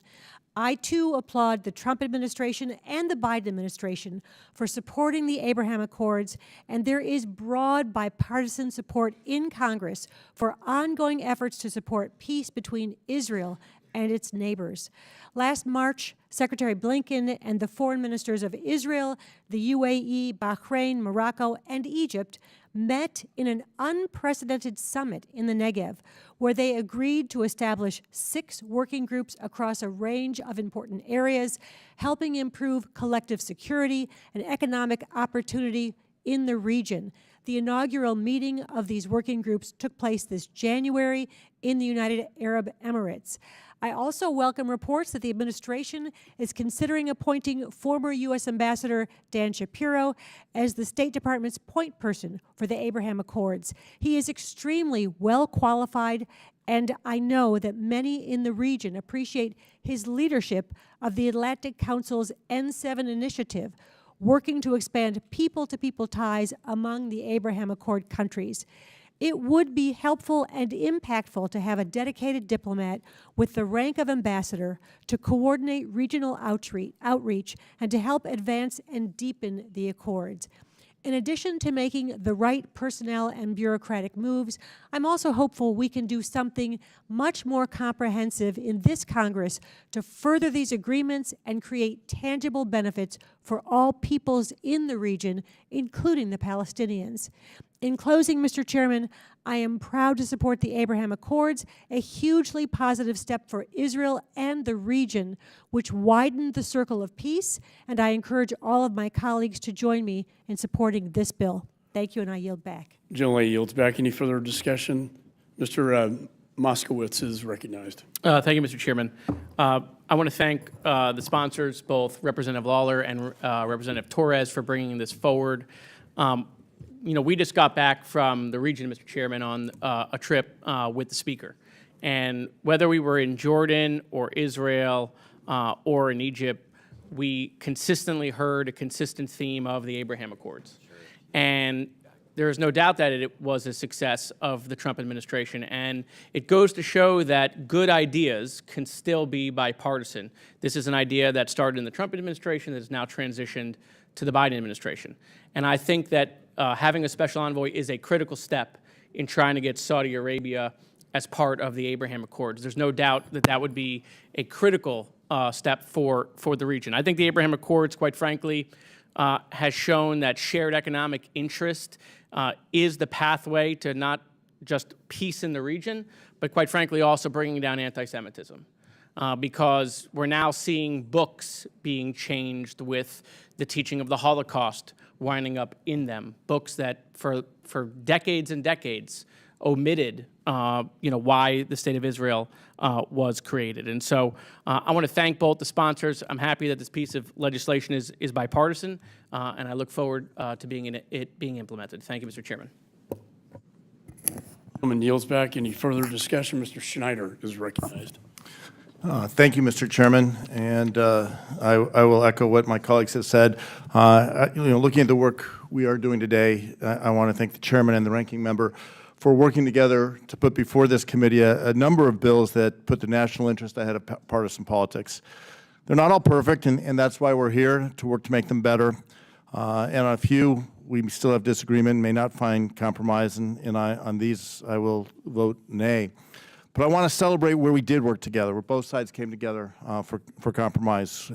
We have a good bill before us countering the normalization with the Assad regime, disrupting the fentanyl supply chain, calling for a special tribunal for crimes against Ukraine, and calling for the release of both Evan Gershkovich and Paul Whelan, and making worthwhile changes to the Taiwan Allies International Protection and Enhancement Initiative, the Taipei Act of 2019. As co-chair and one of the co-founders of the bipartisan, bicameral Abraham Accords Caucus, I want to in particular highlight H.R. 3099, establishing a special envoy for the Abraham Accords, and a special call out to my colleagues, Mr. Lawler and Ms. Torres. We're grateful for your work. With Ambassador Tom Nyes soon returning from Israel and Amos Hochstein moving to the Department of Energy, this is a good opportunity to cement progress and make sure the State Department has someone in place to guide the complex interagency process needed to further strengthen and expand the Accords. And as was said before, I can think of no better person than the one being considered, Dan Shapiro. Understands the challenges, but also fully embraces and appreciates the opportunities to work us there. If I think of an issue that keeps me up at night, none more so than the prospect of Iran getting a nuclear weapon. This is a challenge we have faced for more than a quarter century. And as we sit here today, Iran is on the cusp of having sufficient fissile material to make not one but multiple nuclear weapons. And we've talked about that in this committee many a time. If there's something that gives me comfort as I try to sleep, it is the Abraham Accords. These are a remarkable accomplishment within the last administration, this administration, working to bring people together. These are different from previous agreements between Israel and neighbors. We are seeing immediate fruits of the relationship. People-to-people exchange, economic exchange, commerce, technology, cultural, and in particular security. I am deeply proud of the work the Abraham Accords Caucus has done, for example, with the Israel Relations Normalization Act, the Defend Act, that became law last year, and now working on the Maritime Act. I look forward to further impactful legislation, and I am pleased that the caucus will have a dedicated counterpart in the executive branch to continue our progress towards normalization between Israel and her neighbors, countering the Iranian regime, but also working to bring peace, prosperity, not just to Israel, but to all the people in the region and for years to come. With that, I yield back. Gentleman yields. Any further discussion of the bill? There being no further discussion, the committee will move to consideration of amendments. Does any member wish to offer an amendment? There being no amendments? Thank you. I now move that the committee report H.R. 3099 to the House with a favorable recommendation. All those in favor signify by saying aye. Aye. All those opposed signify by saying no. In the opinion of the chair, the ayes have it, and the motion is agreed to. Without objection, the motion reconsiders laid on the table. Staff is authorized to make any technical and conforming changes.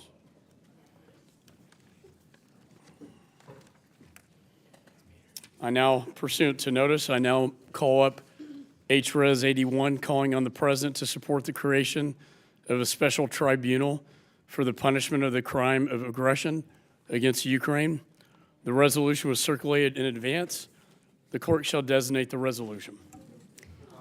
H.Res. 81, resolution calling on the President to support the creation of a special tribunal for the punishment of the crimes of aggression against Ukraine. Without objection, first reading of the resolution is dispensed with.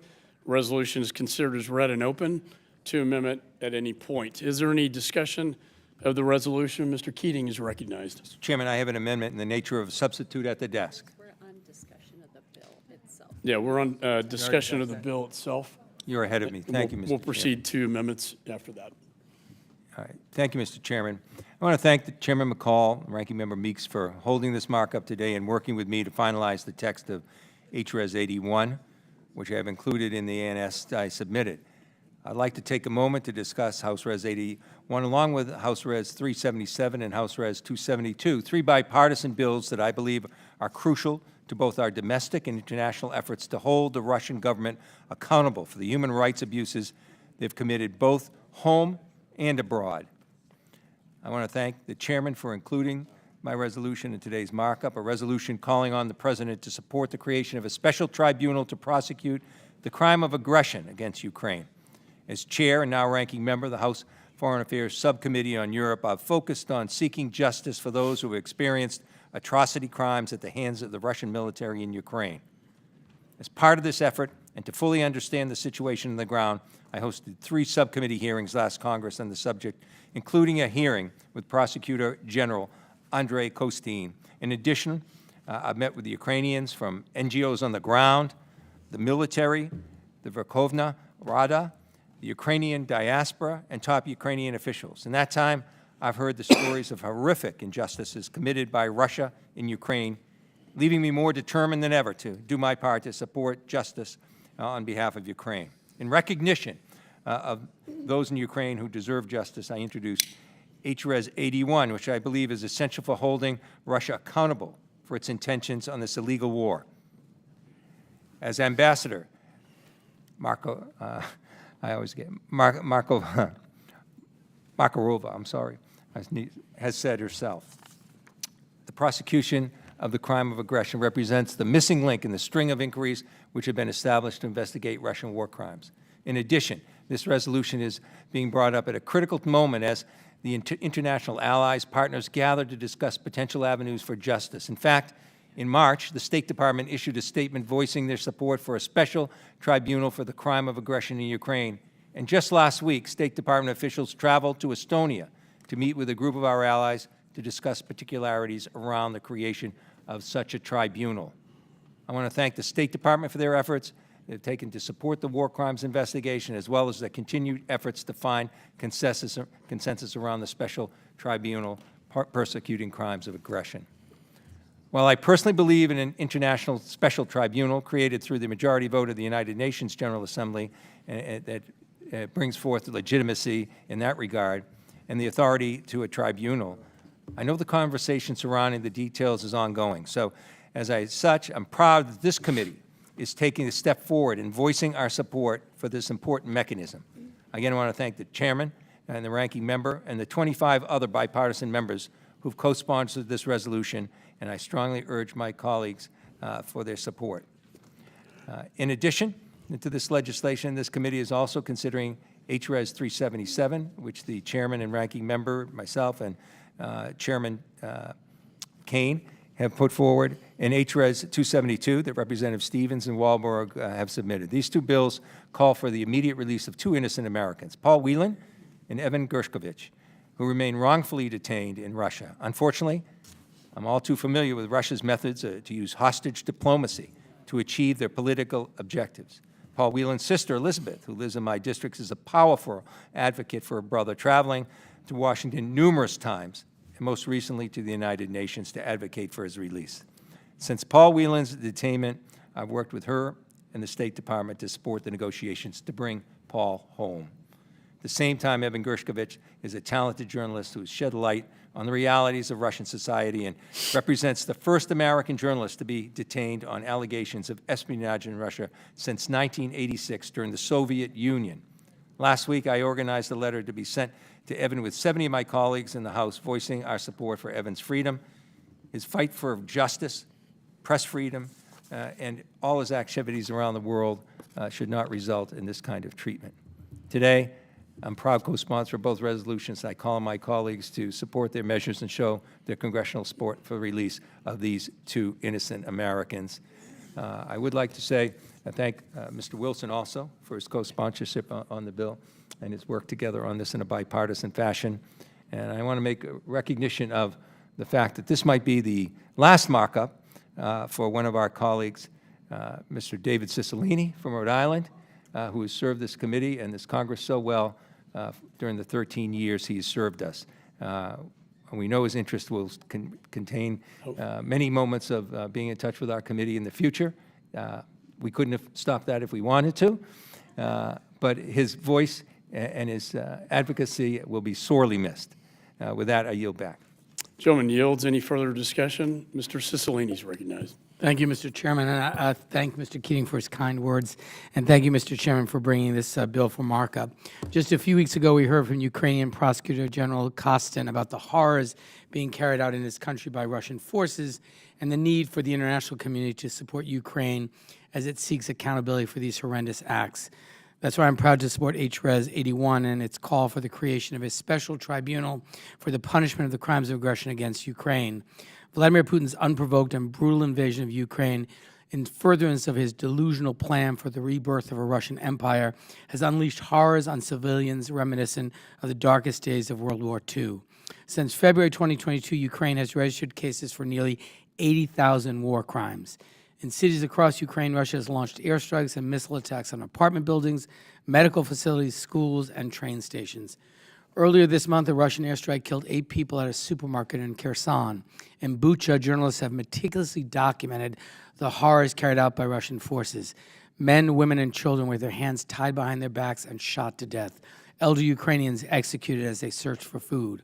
When I traveled to the Polish-Ukraine border last year with many of those on this committee, I saw firsthand the brutal consequences of Putin's illegal and unwarranted invasion of Ukraine. It was the worst humanitarian crisis I, and I think many of us, have ever seen. Putin's invasion of Ukraine and the thousands of war crimes that have been documented cannot go unpunished, not just for the sake of Ukraine, but to show the other bad actors the resolve of the international community in protecting democracy and fighting aggression. As we work To ensure that Ukrainians on the front lines have the tools and equipment they need, we must also support efforts for justice and accountability in the international system.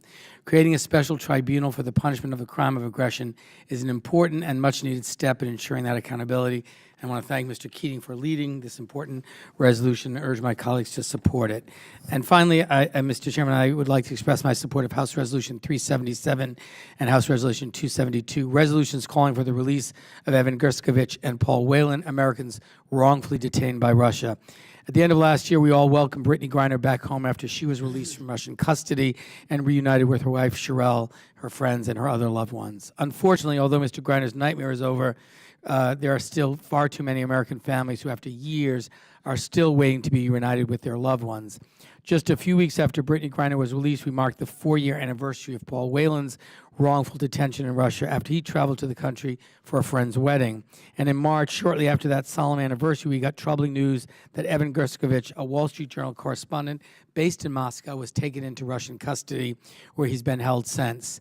Paul and Evan's cases are part of a troubling trend as bad actors around the world, particularly Russia and Iran, have wrongfully detained Americans to use them as bargaining chips. Often without any evidence of wrongdoing, Americans are sentenced to lengthy prison sentences in Russian labor camps where they face deplorable conditions and limited access to legal counsel. Last month, the Biden administration announced the first ever sanctions against actors for engaging in the wrongful detention of Americans, another important tool to ensure we're keeping up the pressure on individuals helping to facilitate the wrongful detention of Americans abroad. I share the Biden administration's commitment to bringing these Americans home as quickly as possible, ensuring that we are always pursuing new ways to bring them home until successful. We cannot rest until Paul, Evan, and all Americans wrongfully held abroad return home. I urge my colleagues to support these two resolutions as well, and I yield back.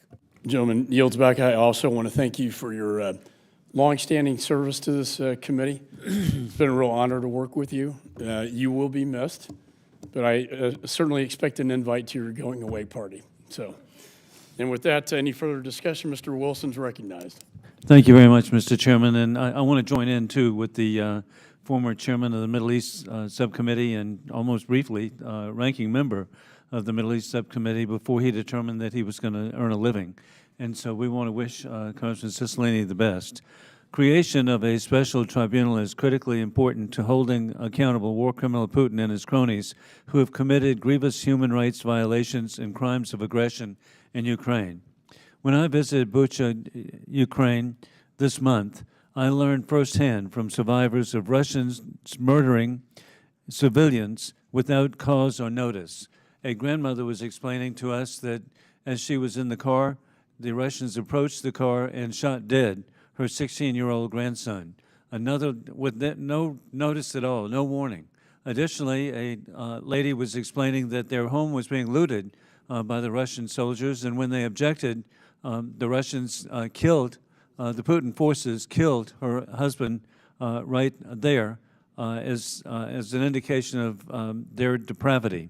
And we learned that men, women, and children were buried there at Bucha at the beautiful, sadly, in the shadow of a beautiful Orthodox church, and they were buried in shallow graves to conceal the depravity of the Putin military.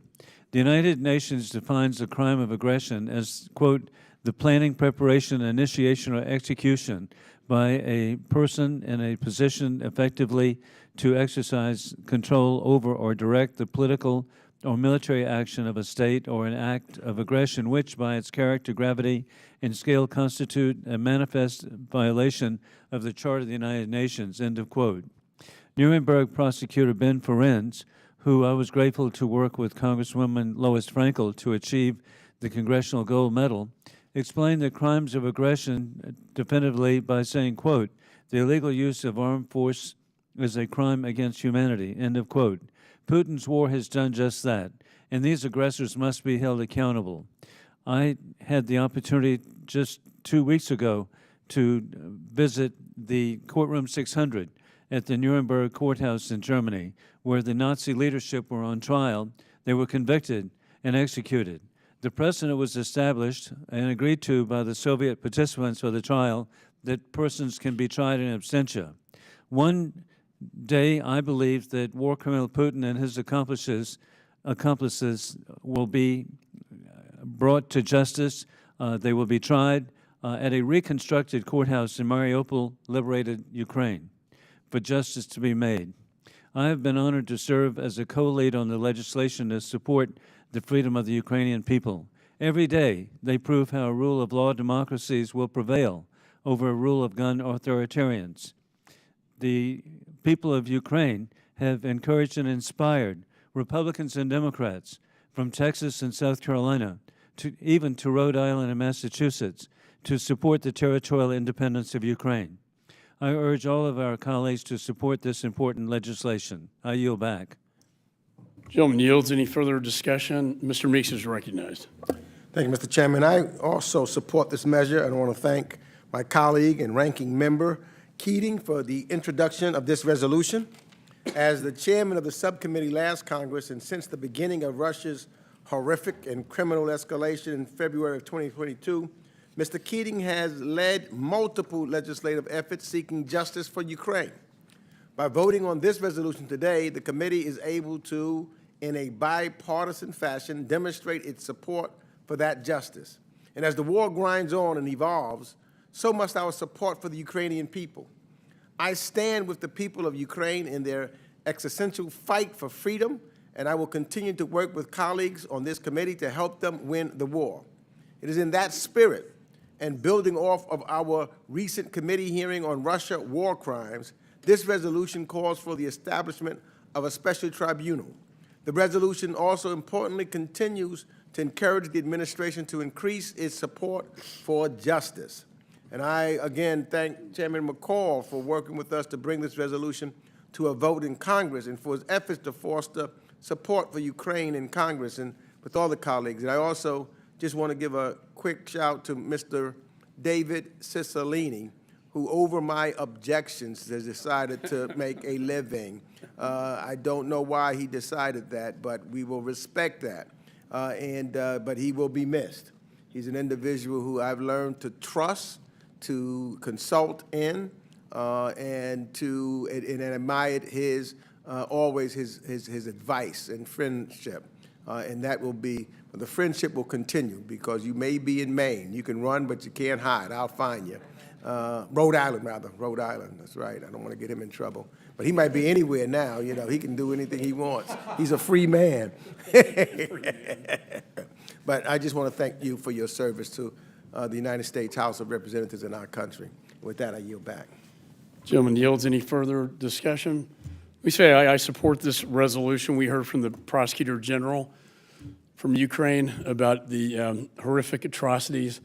You know, I had a chance to visit with him in Bucha to see the mass grave sites, children being shot in the back of the head, 5-year-olds raped to death by the Wagner Group, occupying territories, taking children out of their homes, re-indoctrinating them in Russia, away from their families, maternity hospitals being bombed, civilians bombed, violates every Geneva Convention accord, and I think a special tribunal is appropriate.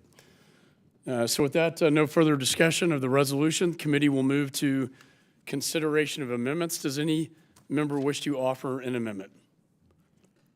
Mr. Chairman. Mr. Keating is recognized. I'll get it, the timing good this time. I have an amendment in the nature of substitute at the desk. The clerk shall distribute the amendment.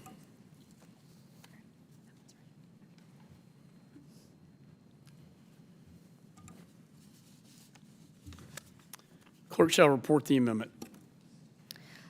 Amendment in the nature of a substitute to H.Res. 81, offered by Mr. Keating of Massachusetts. Without objection, further reading is dispensed with. Gentleman is recognized for 5 minutes on his amendment. Mr. Chairman, having spoken about this before and the long markup that this is, I will yield back my time. Fantastic. Gentleman yields back. I support your amendment, even though we didn't hear much, but I do support it. Maybe this is a trend we'll continue. I think with certain people, yeah, no, I won't get into that. Do any other members seek recognition? There being no further discussion on the amendment. Do any members wish to offer any amendments to the amendment in the nature of a substitute? There being no further discussion on the amendments, question now occurs on the amendment in the nature of a substitute offered by Mr. Keating. All those in favor signify by saying aye. Aye. All those opposed signify by saying no. In the opinion of the chair, the ayes have it, and the amendment is agreed to. I now move that the committee report H.Res. 81 as amended to the House with a favorable recommendation. All those in favor signify by saying aye. Aye. All those opposed signify by saying no. In the opinion of the chair, the ayes have it. The motion is agreed to. Without objection, the motion to reconsider is laid on the table. Staff is authorized to make any technical and conforming changes. Pursuant to notice, I now call up H.Res. 377, calling for the immediate release of Evan Gershkovich, a United States citizen and journalist who was wrongfully detained by the government of the Russian Federation on March 2023. The resolution was circulated in advance, and the clerk shall designate the resolution. H.Res. 377, resolution calling for the immediate release of Evan Gershkovich, a United States citizen and journalist who was wrongfully detained by the government of the Russian. Without objection, first reading of the resolution is dispensed with. The resolution is considered as read and open to amendment at any point. I now recognize myself for an opening statement. Evan Gershkovich is an American citizen and a well-respected Wall Street Journal reporter. He is the son of two Soviet-born Jewish exiles who fled Russia to avoid persecution. And he's a loving little brother. What he is not is a criminal. Yet on March 29th, he was arrested by the corrupt Putin regime and charged with espionage. No evidence has been presented to back up this accusation because there is no evidence. Evan is innocent. He was simply doing his job, reporting on the news in Russia. But we know the war criminal Putin doesn't like that. He doesn't want his own people to know about the atrocities he is committing in Ukraine. He doesn't want them to know about the corruption within his own government or how he has turned their country into an international pariah. Vladimir Putin knows that a free press is a pillar of democracy, that a strong fourth estate will hold officials accountable.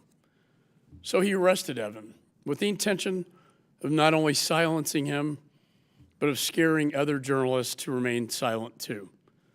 I want to assure Evan's friends, his coworkers, and his family that we will continue our fight every day until we bring him home to you.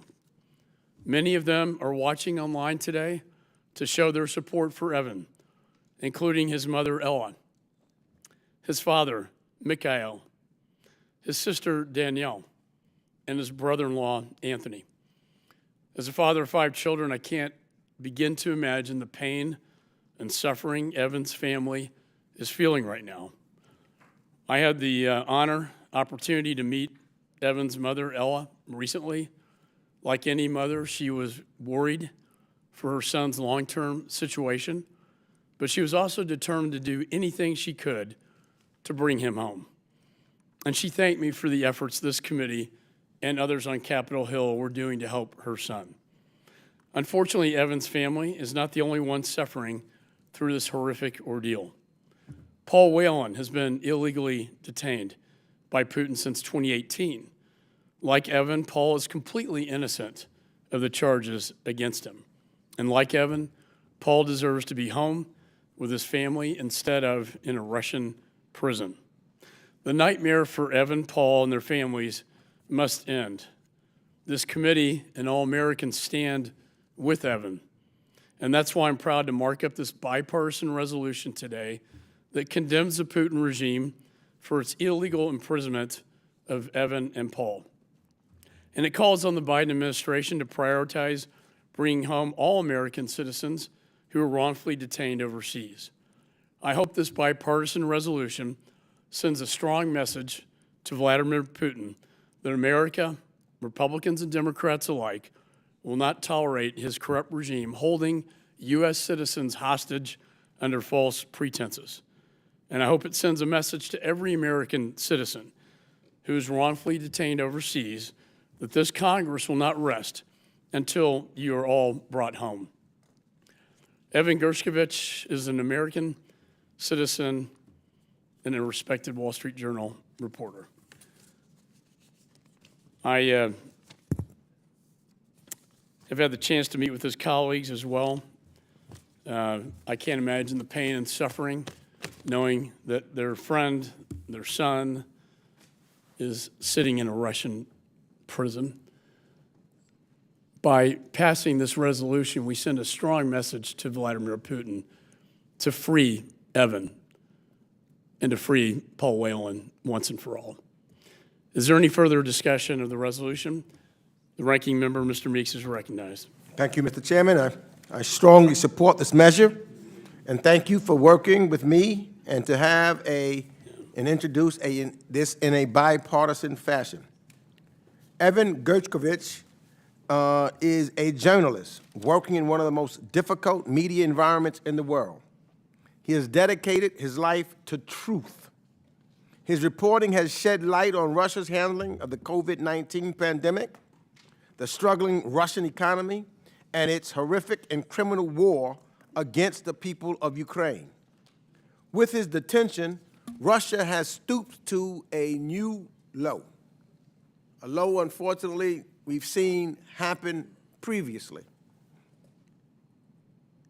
Detaining an American journalist for the first time since the Cold War on baseless charges to gain political leverage and further silence the brave members of the independent press who are undeterred by Russia's threats and aggressions.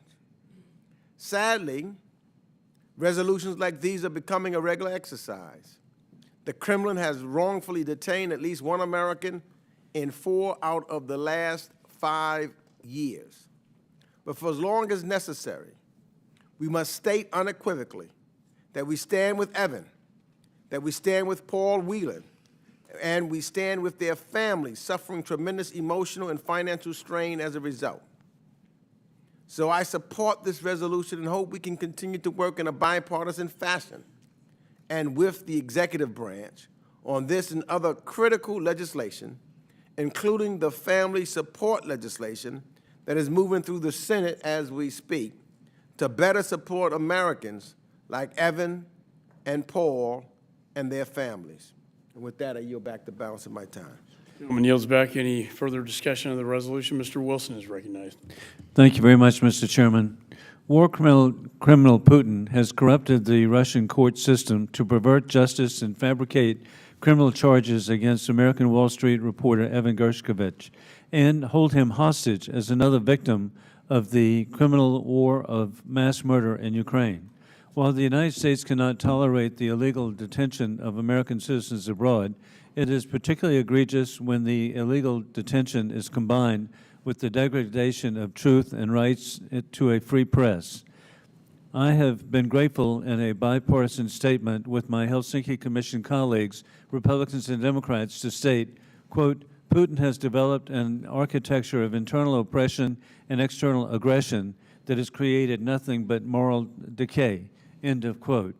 It is sad that Evan clearly loved the Russian people and has worked for their free and prosperous existence. At the same time, too, I have had wonderful visits to Russia, and I share the inspiration I've seen of the Russian people, where I hoped that they would be living in freedom and democracy, but sadly, there is the exploitation by Putin for his own personal gain of oil money power. As chairman of the Helsinki Commission, I continue to advocate for the release of all wrongfully detained persons by Putin, including U.S. permanent resident and democracy activist Vladimir Kara-Murza and U.S. veteran Paul Whelan. I yield back.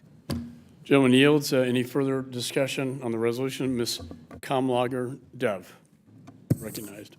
Thank you, Mr. Chair. I also want to express my support for the two resolutions, H.R. 377 and H.R. 272, calling for the release of wrongfully detained American citizens Evan Gershkovich and Paul Whelan.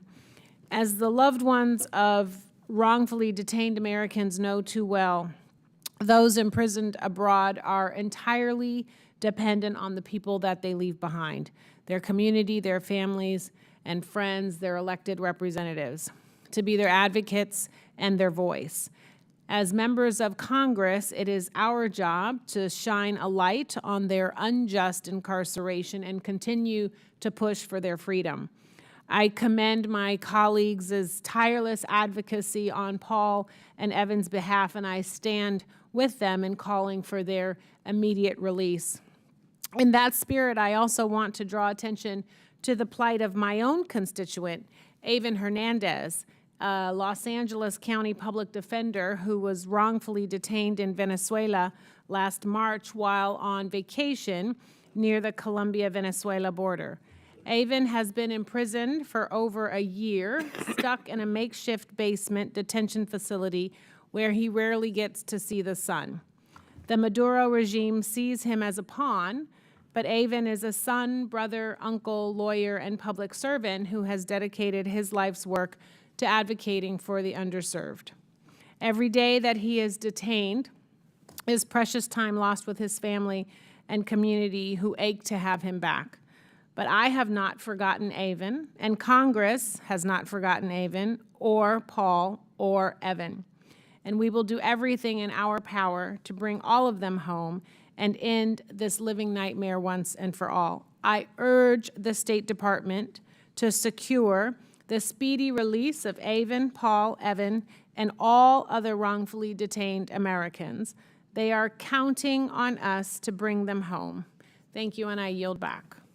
Gentlelady yields back. Any further discussion of the resolution? There being no further discussion, committee will move to consideration of amendments. Does any member wish to offer an amendment?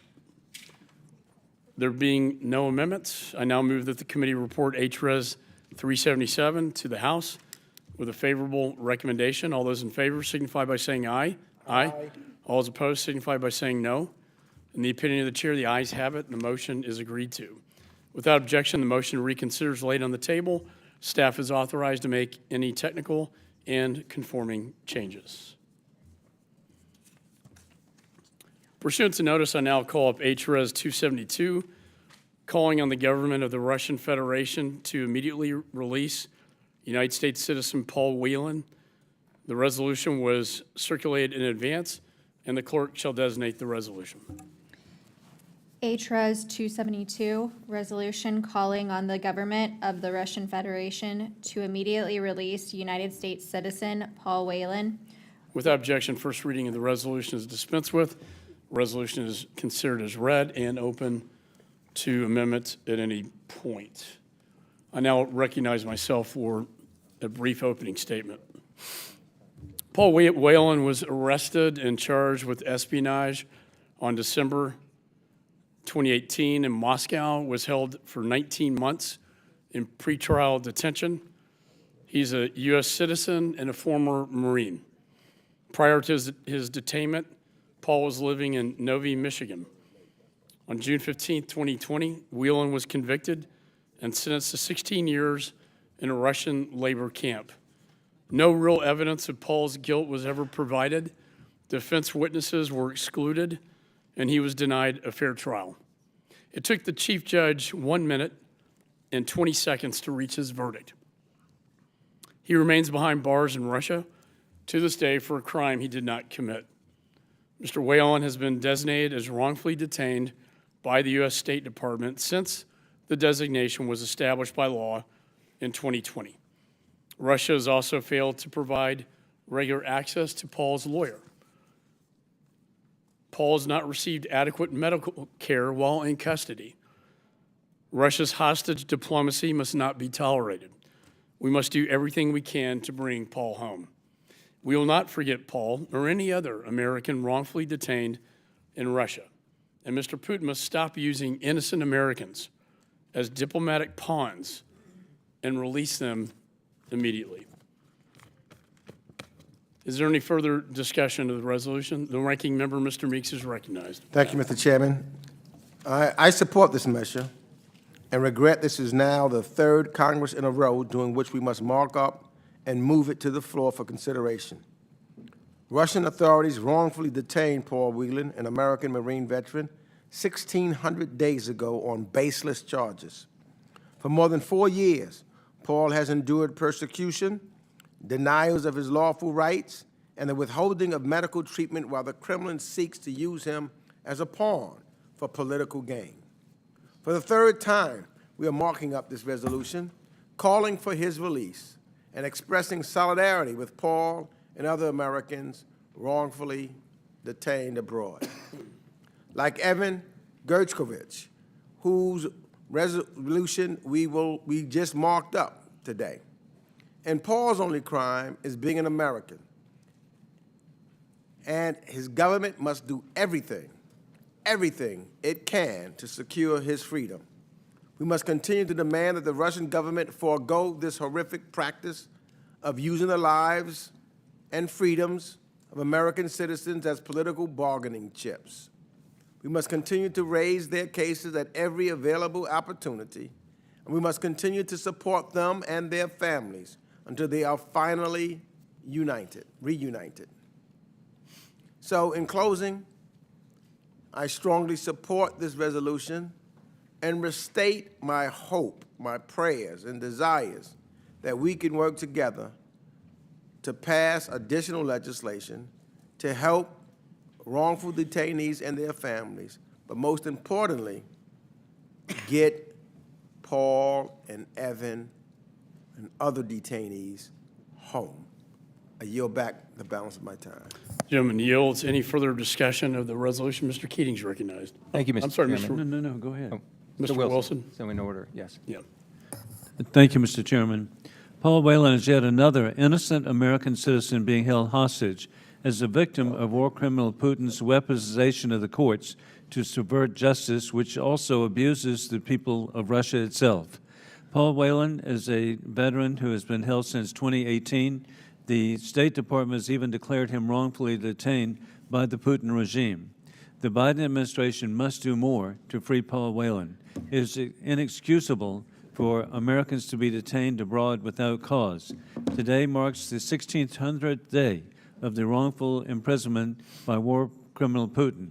It is long overdue that we bring him home. No American deserves to be wrongfully imprisoned abroad, as has been perpetrated against Vladimir Karamazov and journalist Evan Gershkovich. This bipartisan resolution confirms Republicans and Democrats are united for a free, democratic, and prosperous Russia. I yield back. Gentleman yields. Any further discussion of the resolution? Mr. Keating is recognized. Thank you, Mr. Chairman. Vladimir Putin has stolen over 4 years of Paul Whelan's life.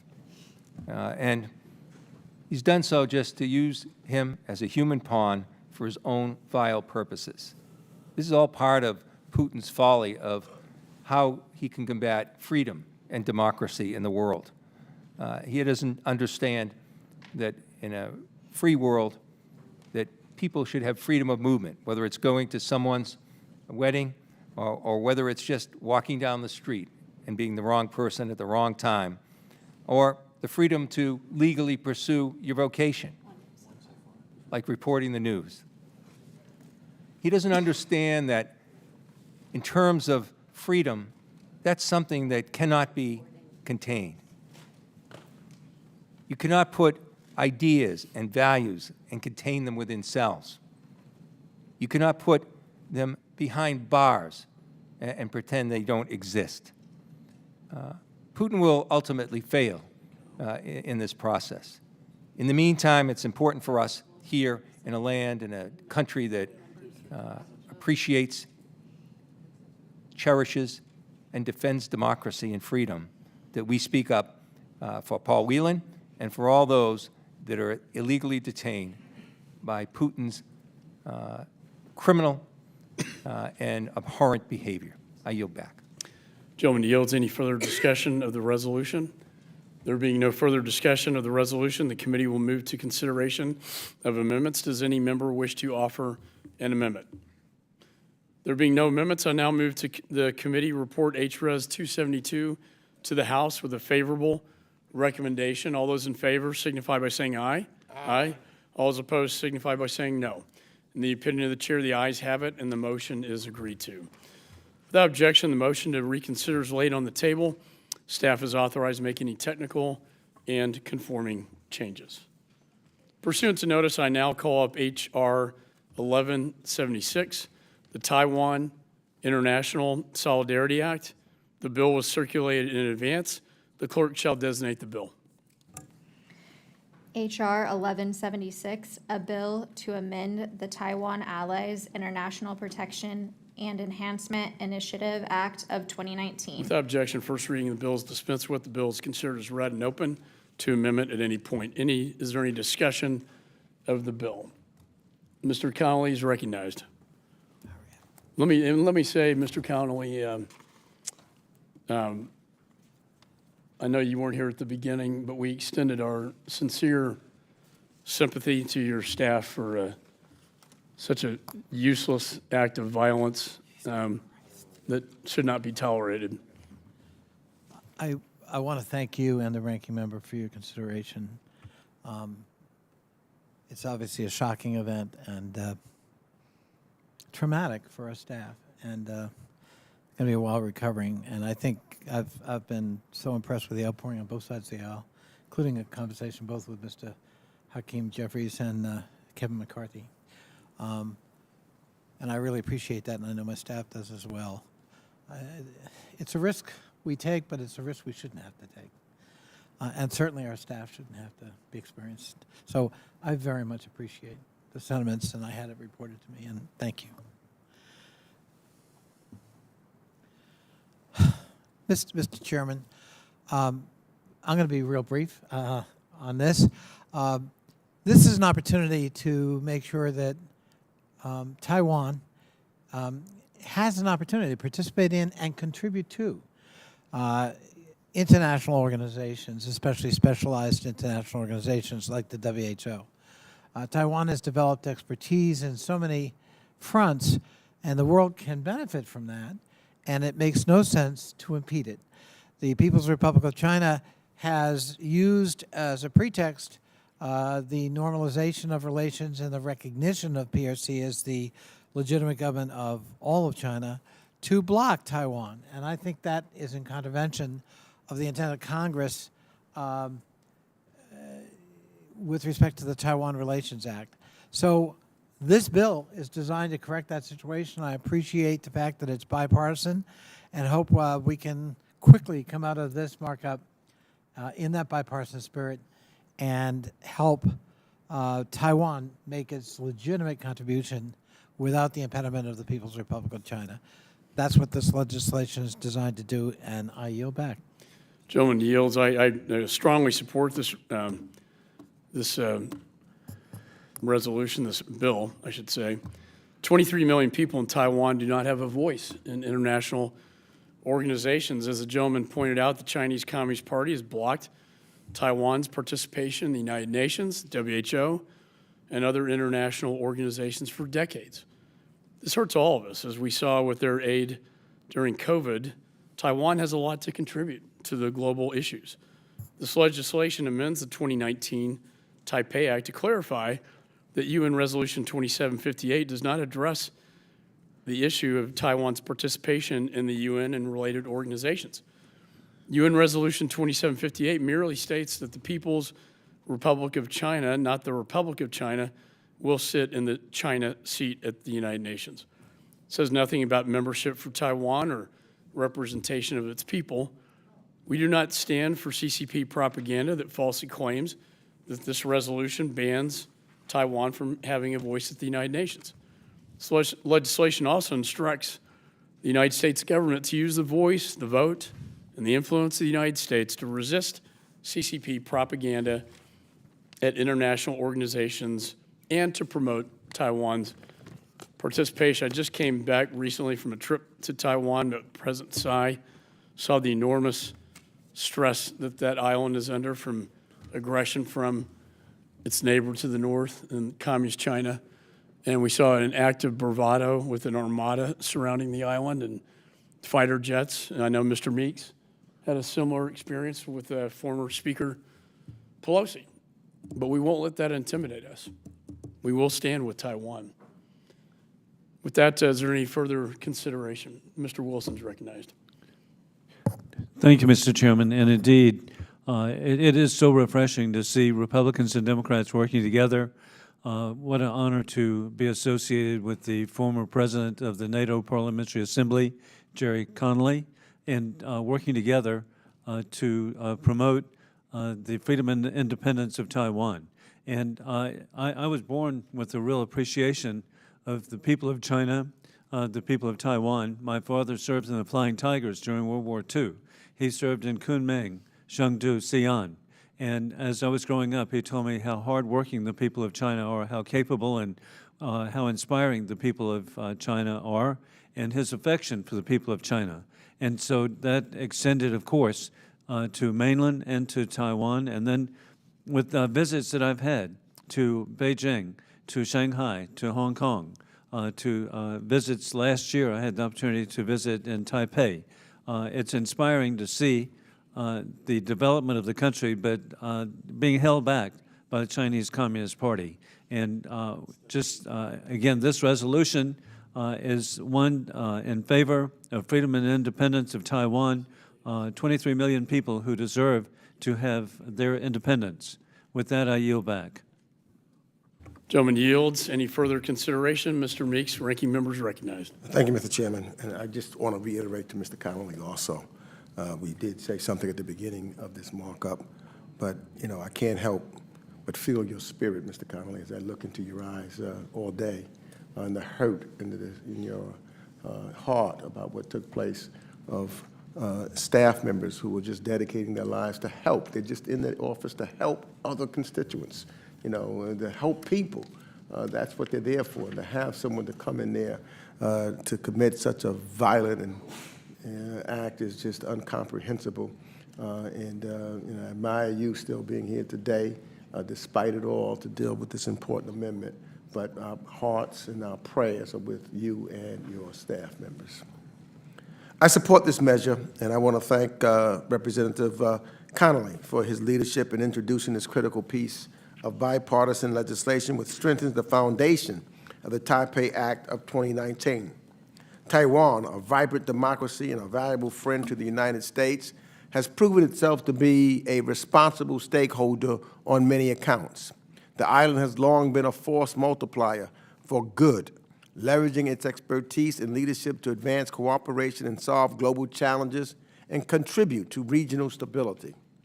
Unfortunately, the PRC has tried to limit and constrain Taiwan's meaningful engagement in the international space through coercive measures and disinformation. This bipartisan measure would not only counter the PRC's attempt to block Taiwan's international participation, but bolster ongoing efforts to further strengthen our ties with Taiwan and encourage other nations around the world to do the same. Taiwan's inclusion in the global community not only benefits Taiwan's people, but at a time of unprecedented global challenges, advances our shared interests and promotes stability and prosperity in the region. By voting affirmatively on this legislation today, Congress sends an important message that we remain committed to enhancing Taiwan's meaningful participation in the global community and support its diplomatic overtures. And again, I thank Representative Connolly for leading on these efforts, and I yield back the balance of my time. Gentleman yields. Any further discussion on the bill or resolution? There being no further discussion, does any member wish to offer an amendment? There being no amendments, I now move that the committee report H.R. 1176 to the House with a favorable recommendation. All those in favor signify by saying aye. Aye. All those opposed signify by saying no. In the opinion of the chair, the ayes have it. The motion is agreed to. Without objection, the motion to reconsider is laid on the table. Staff is authorized to make any technical and conforming changes. We have one vote rolled, so the committee will recess for approximately 15 minutes, and reconvene to take the one vote.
Here. There you go.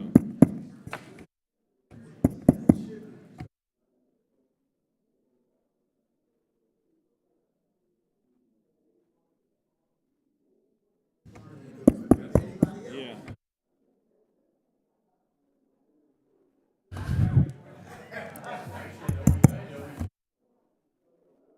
No, if you push it. Well, that's what they do. That's what they do. I just.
One's in there for you, so you don't have to walk? Nope. Oh, it came back. You guys just moved. You just moved.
Testing, testing, 1, 2, 3, testing.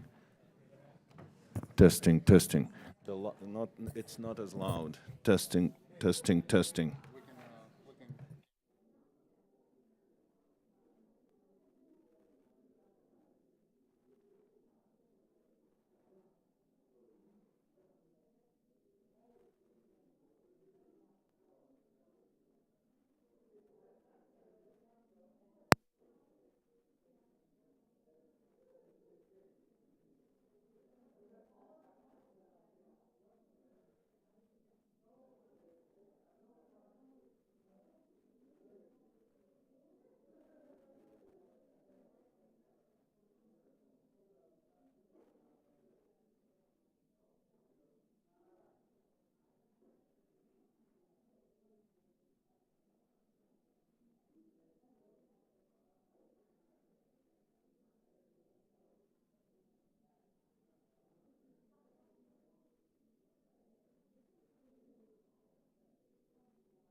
Testing, test. Testing, testing. Oh, this is better. This is actually better. You don't need a gain. Sean, levels are good. Thank you.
1, 2, 3. 1, 2, 3.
push the button.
Committee will come to order. Per agreement with the chair and ranking member, I ask unanimous consent to vacate the recorded vote on reporting H.R. 3202 as amended to the House with a favorable recommendation on which the ayes prevailed by voice vote. Without objection, so ordered. This concludes consideration of the measures noticed by the committee for today, and I want to thank all the members for participating. There being no further business to transact, committee now stands adjourned.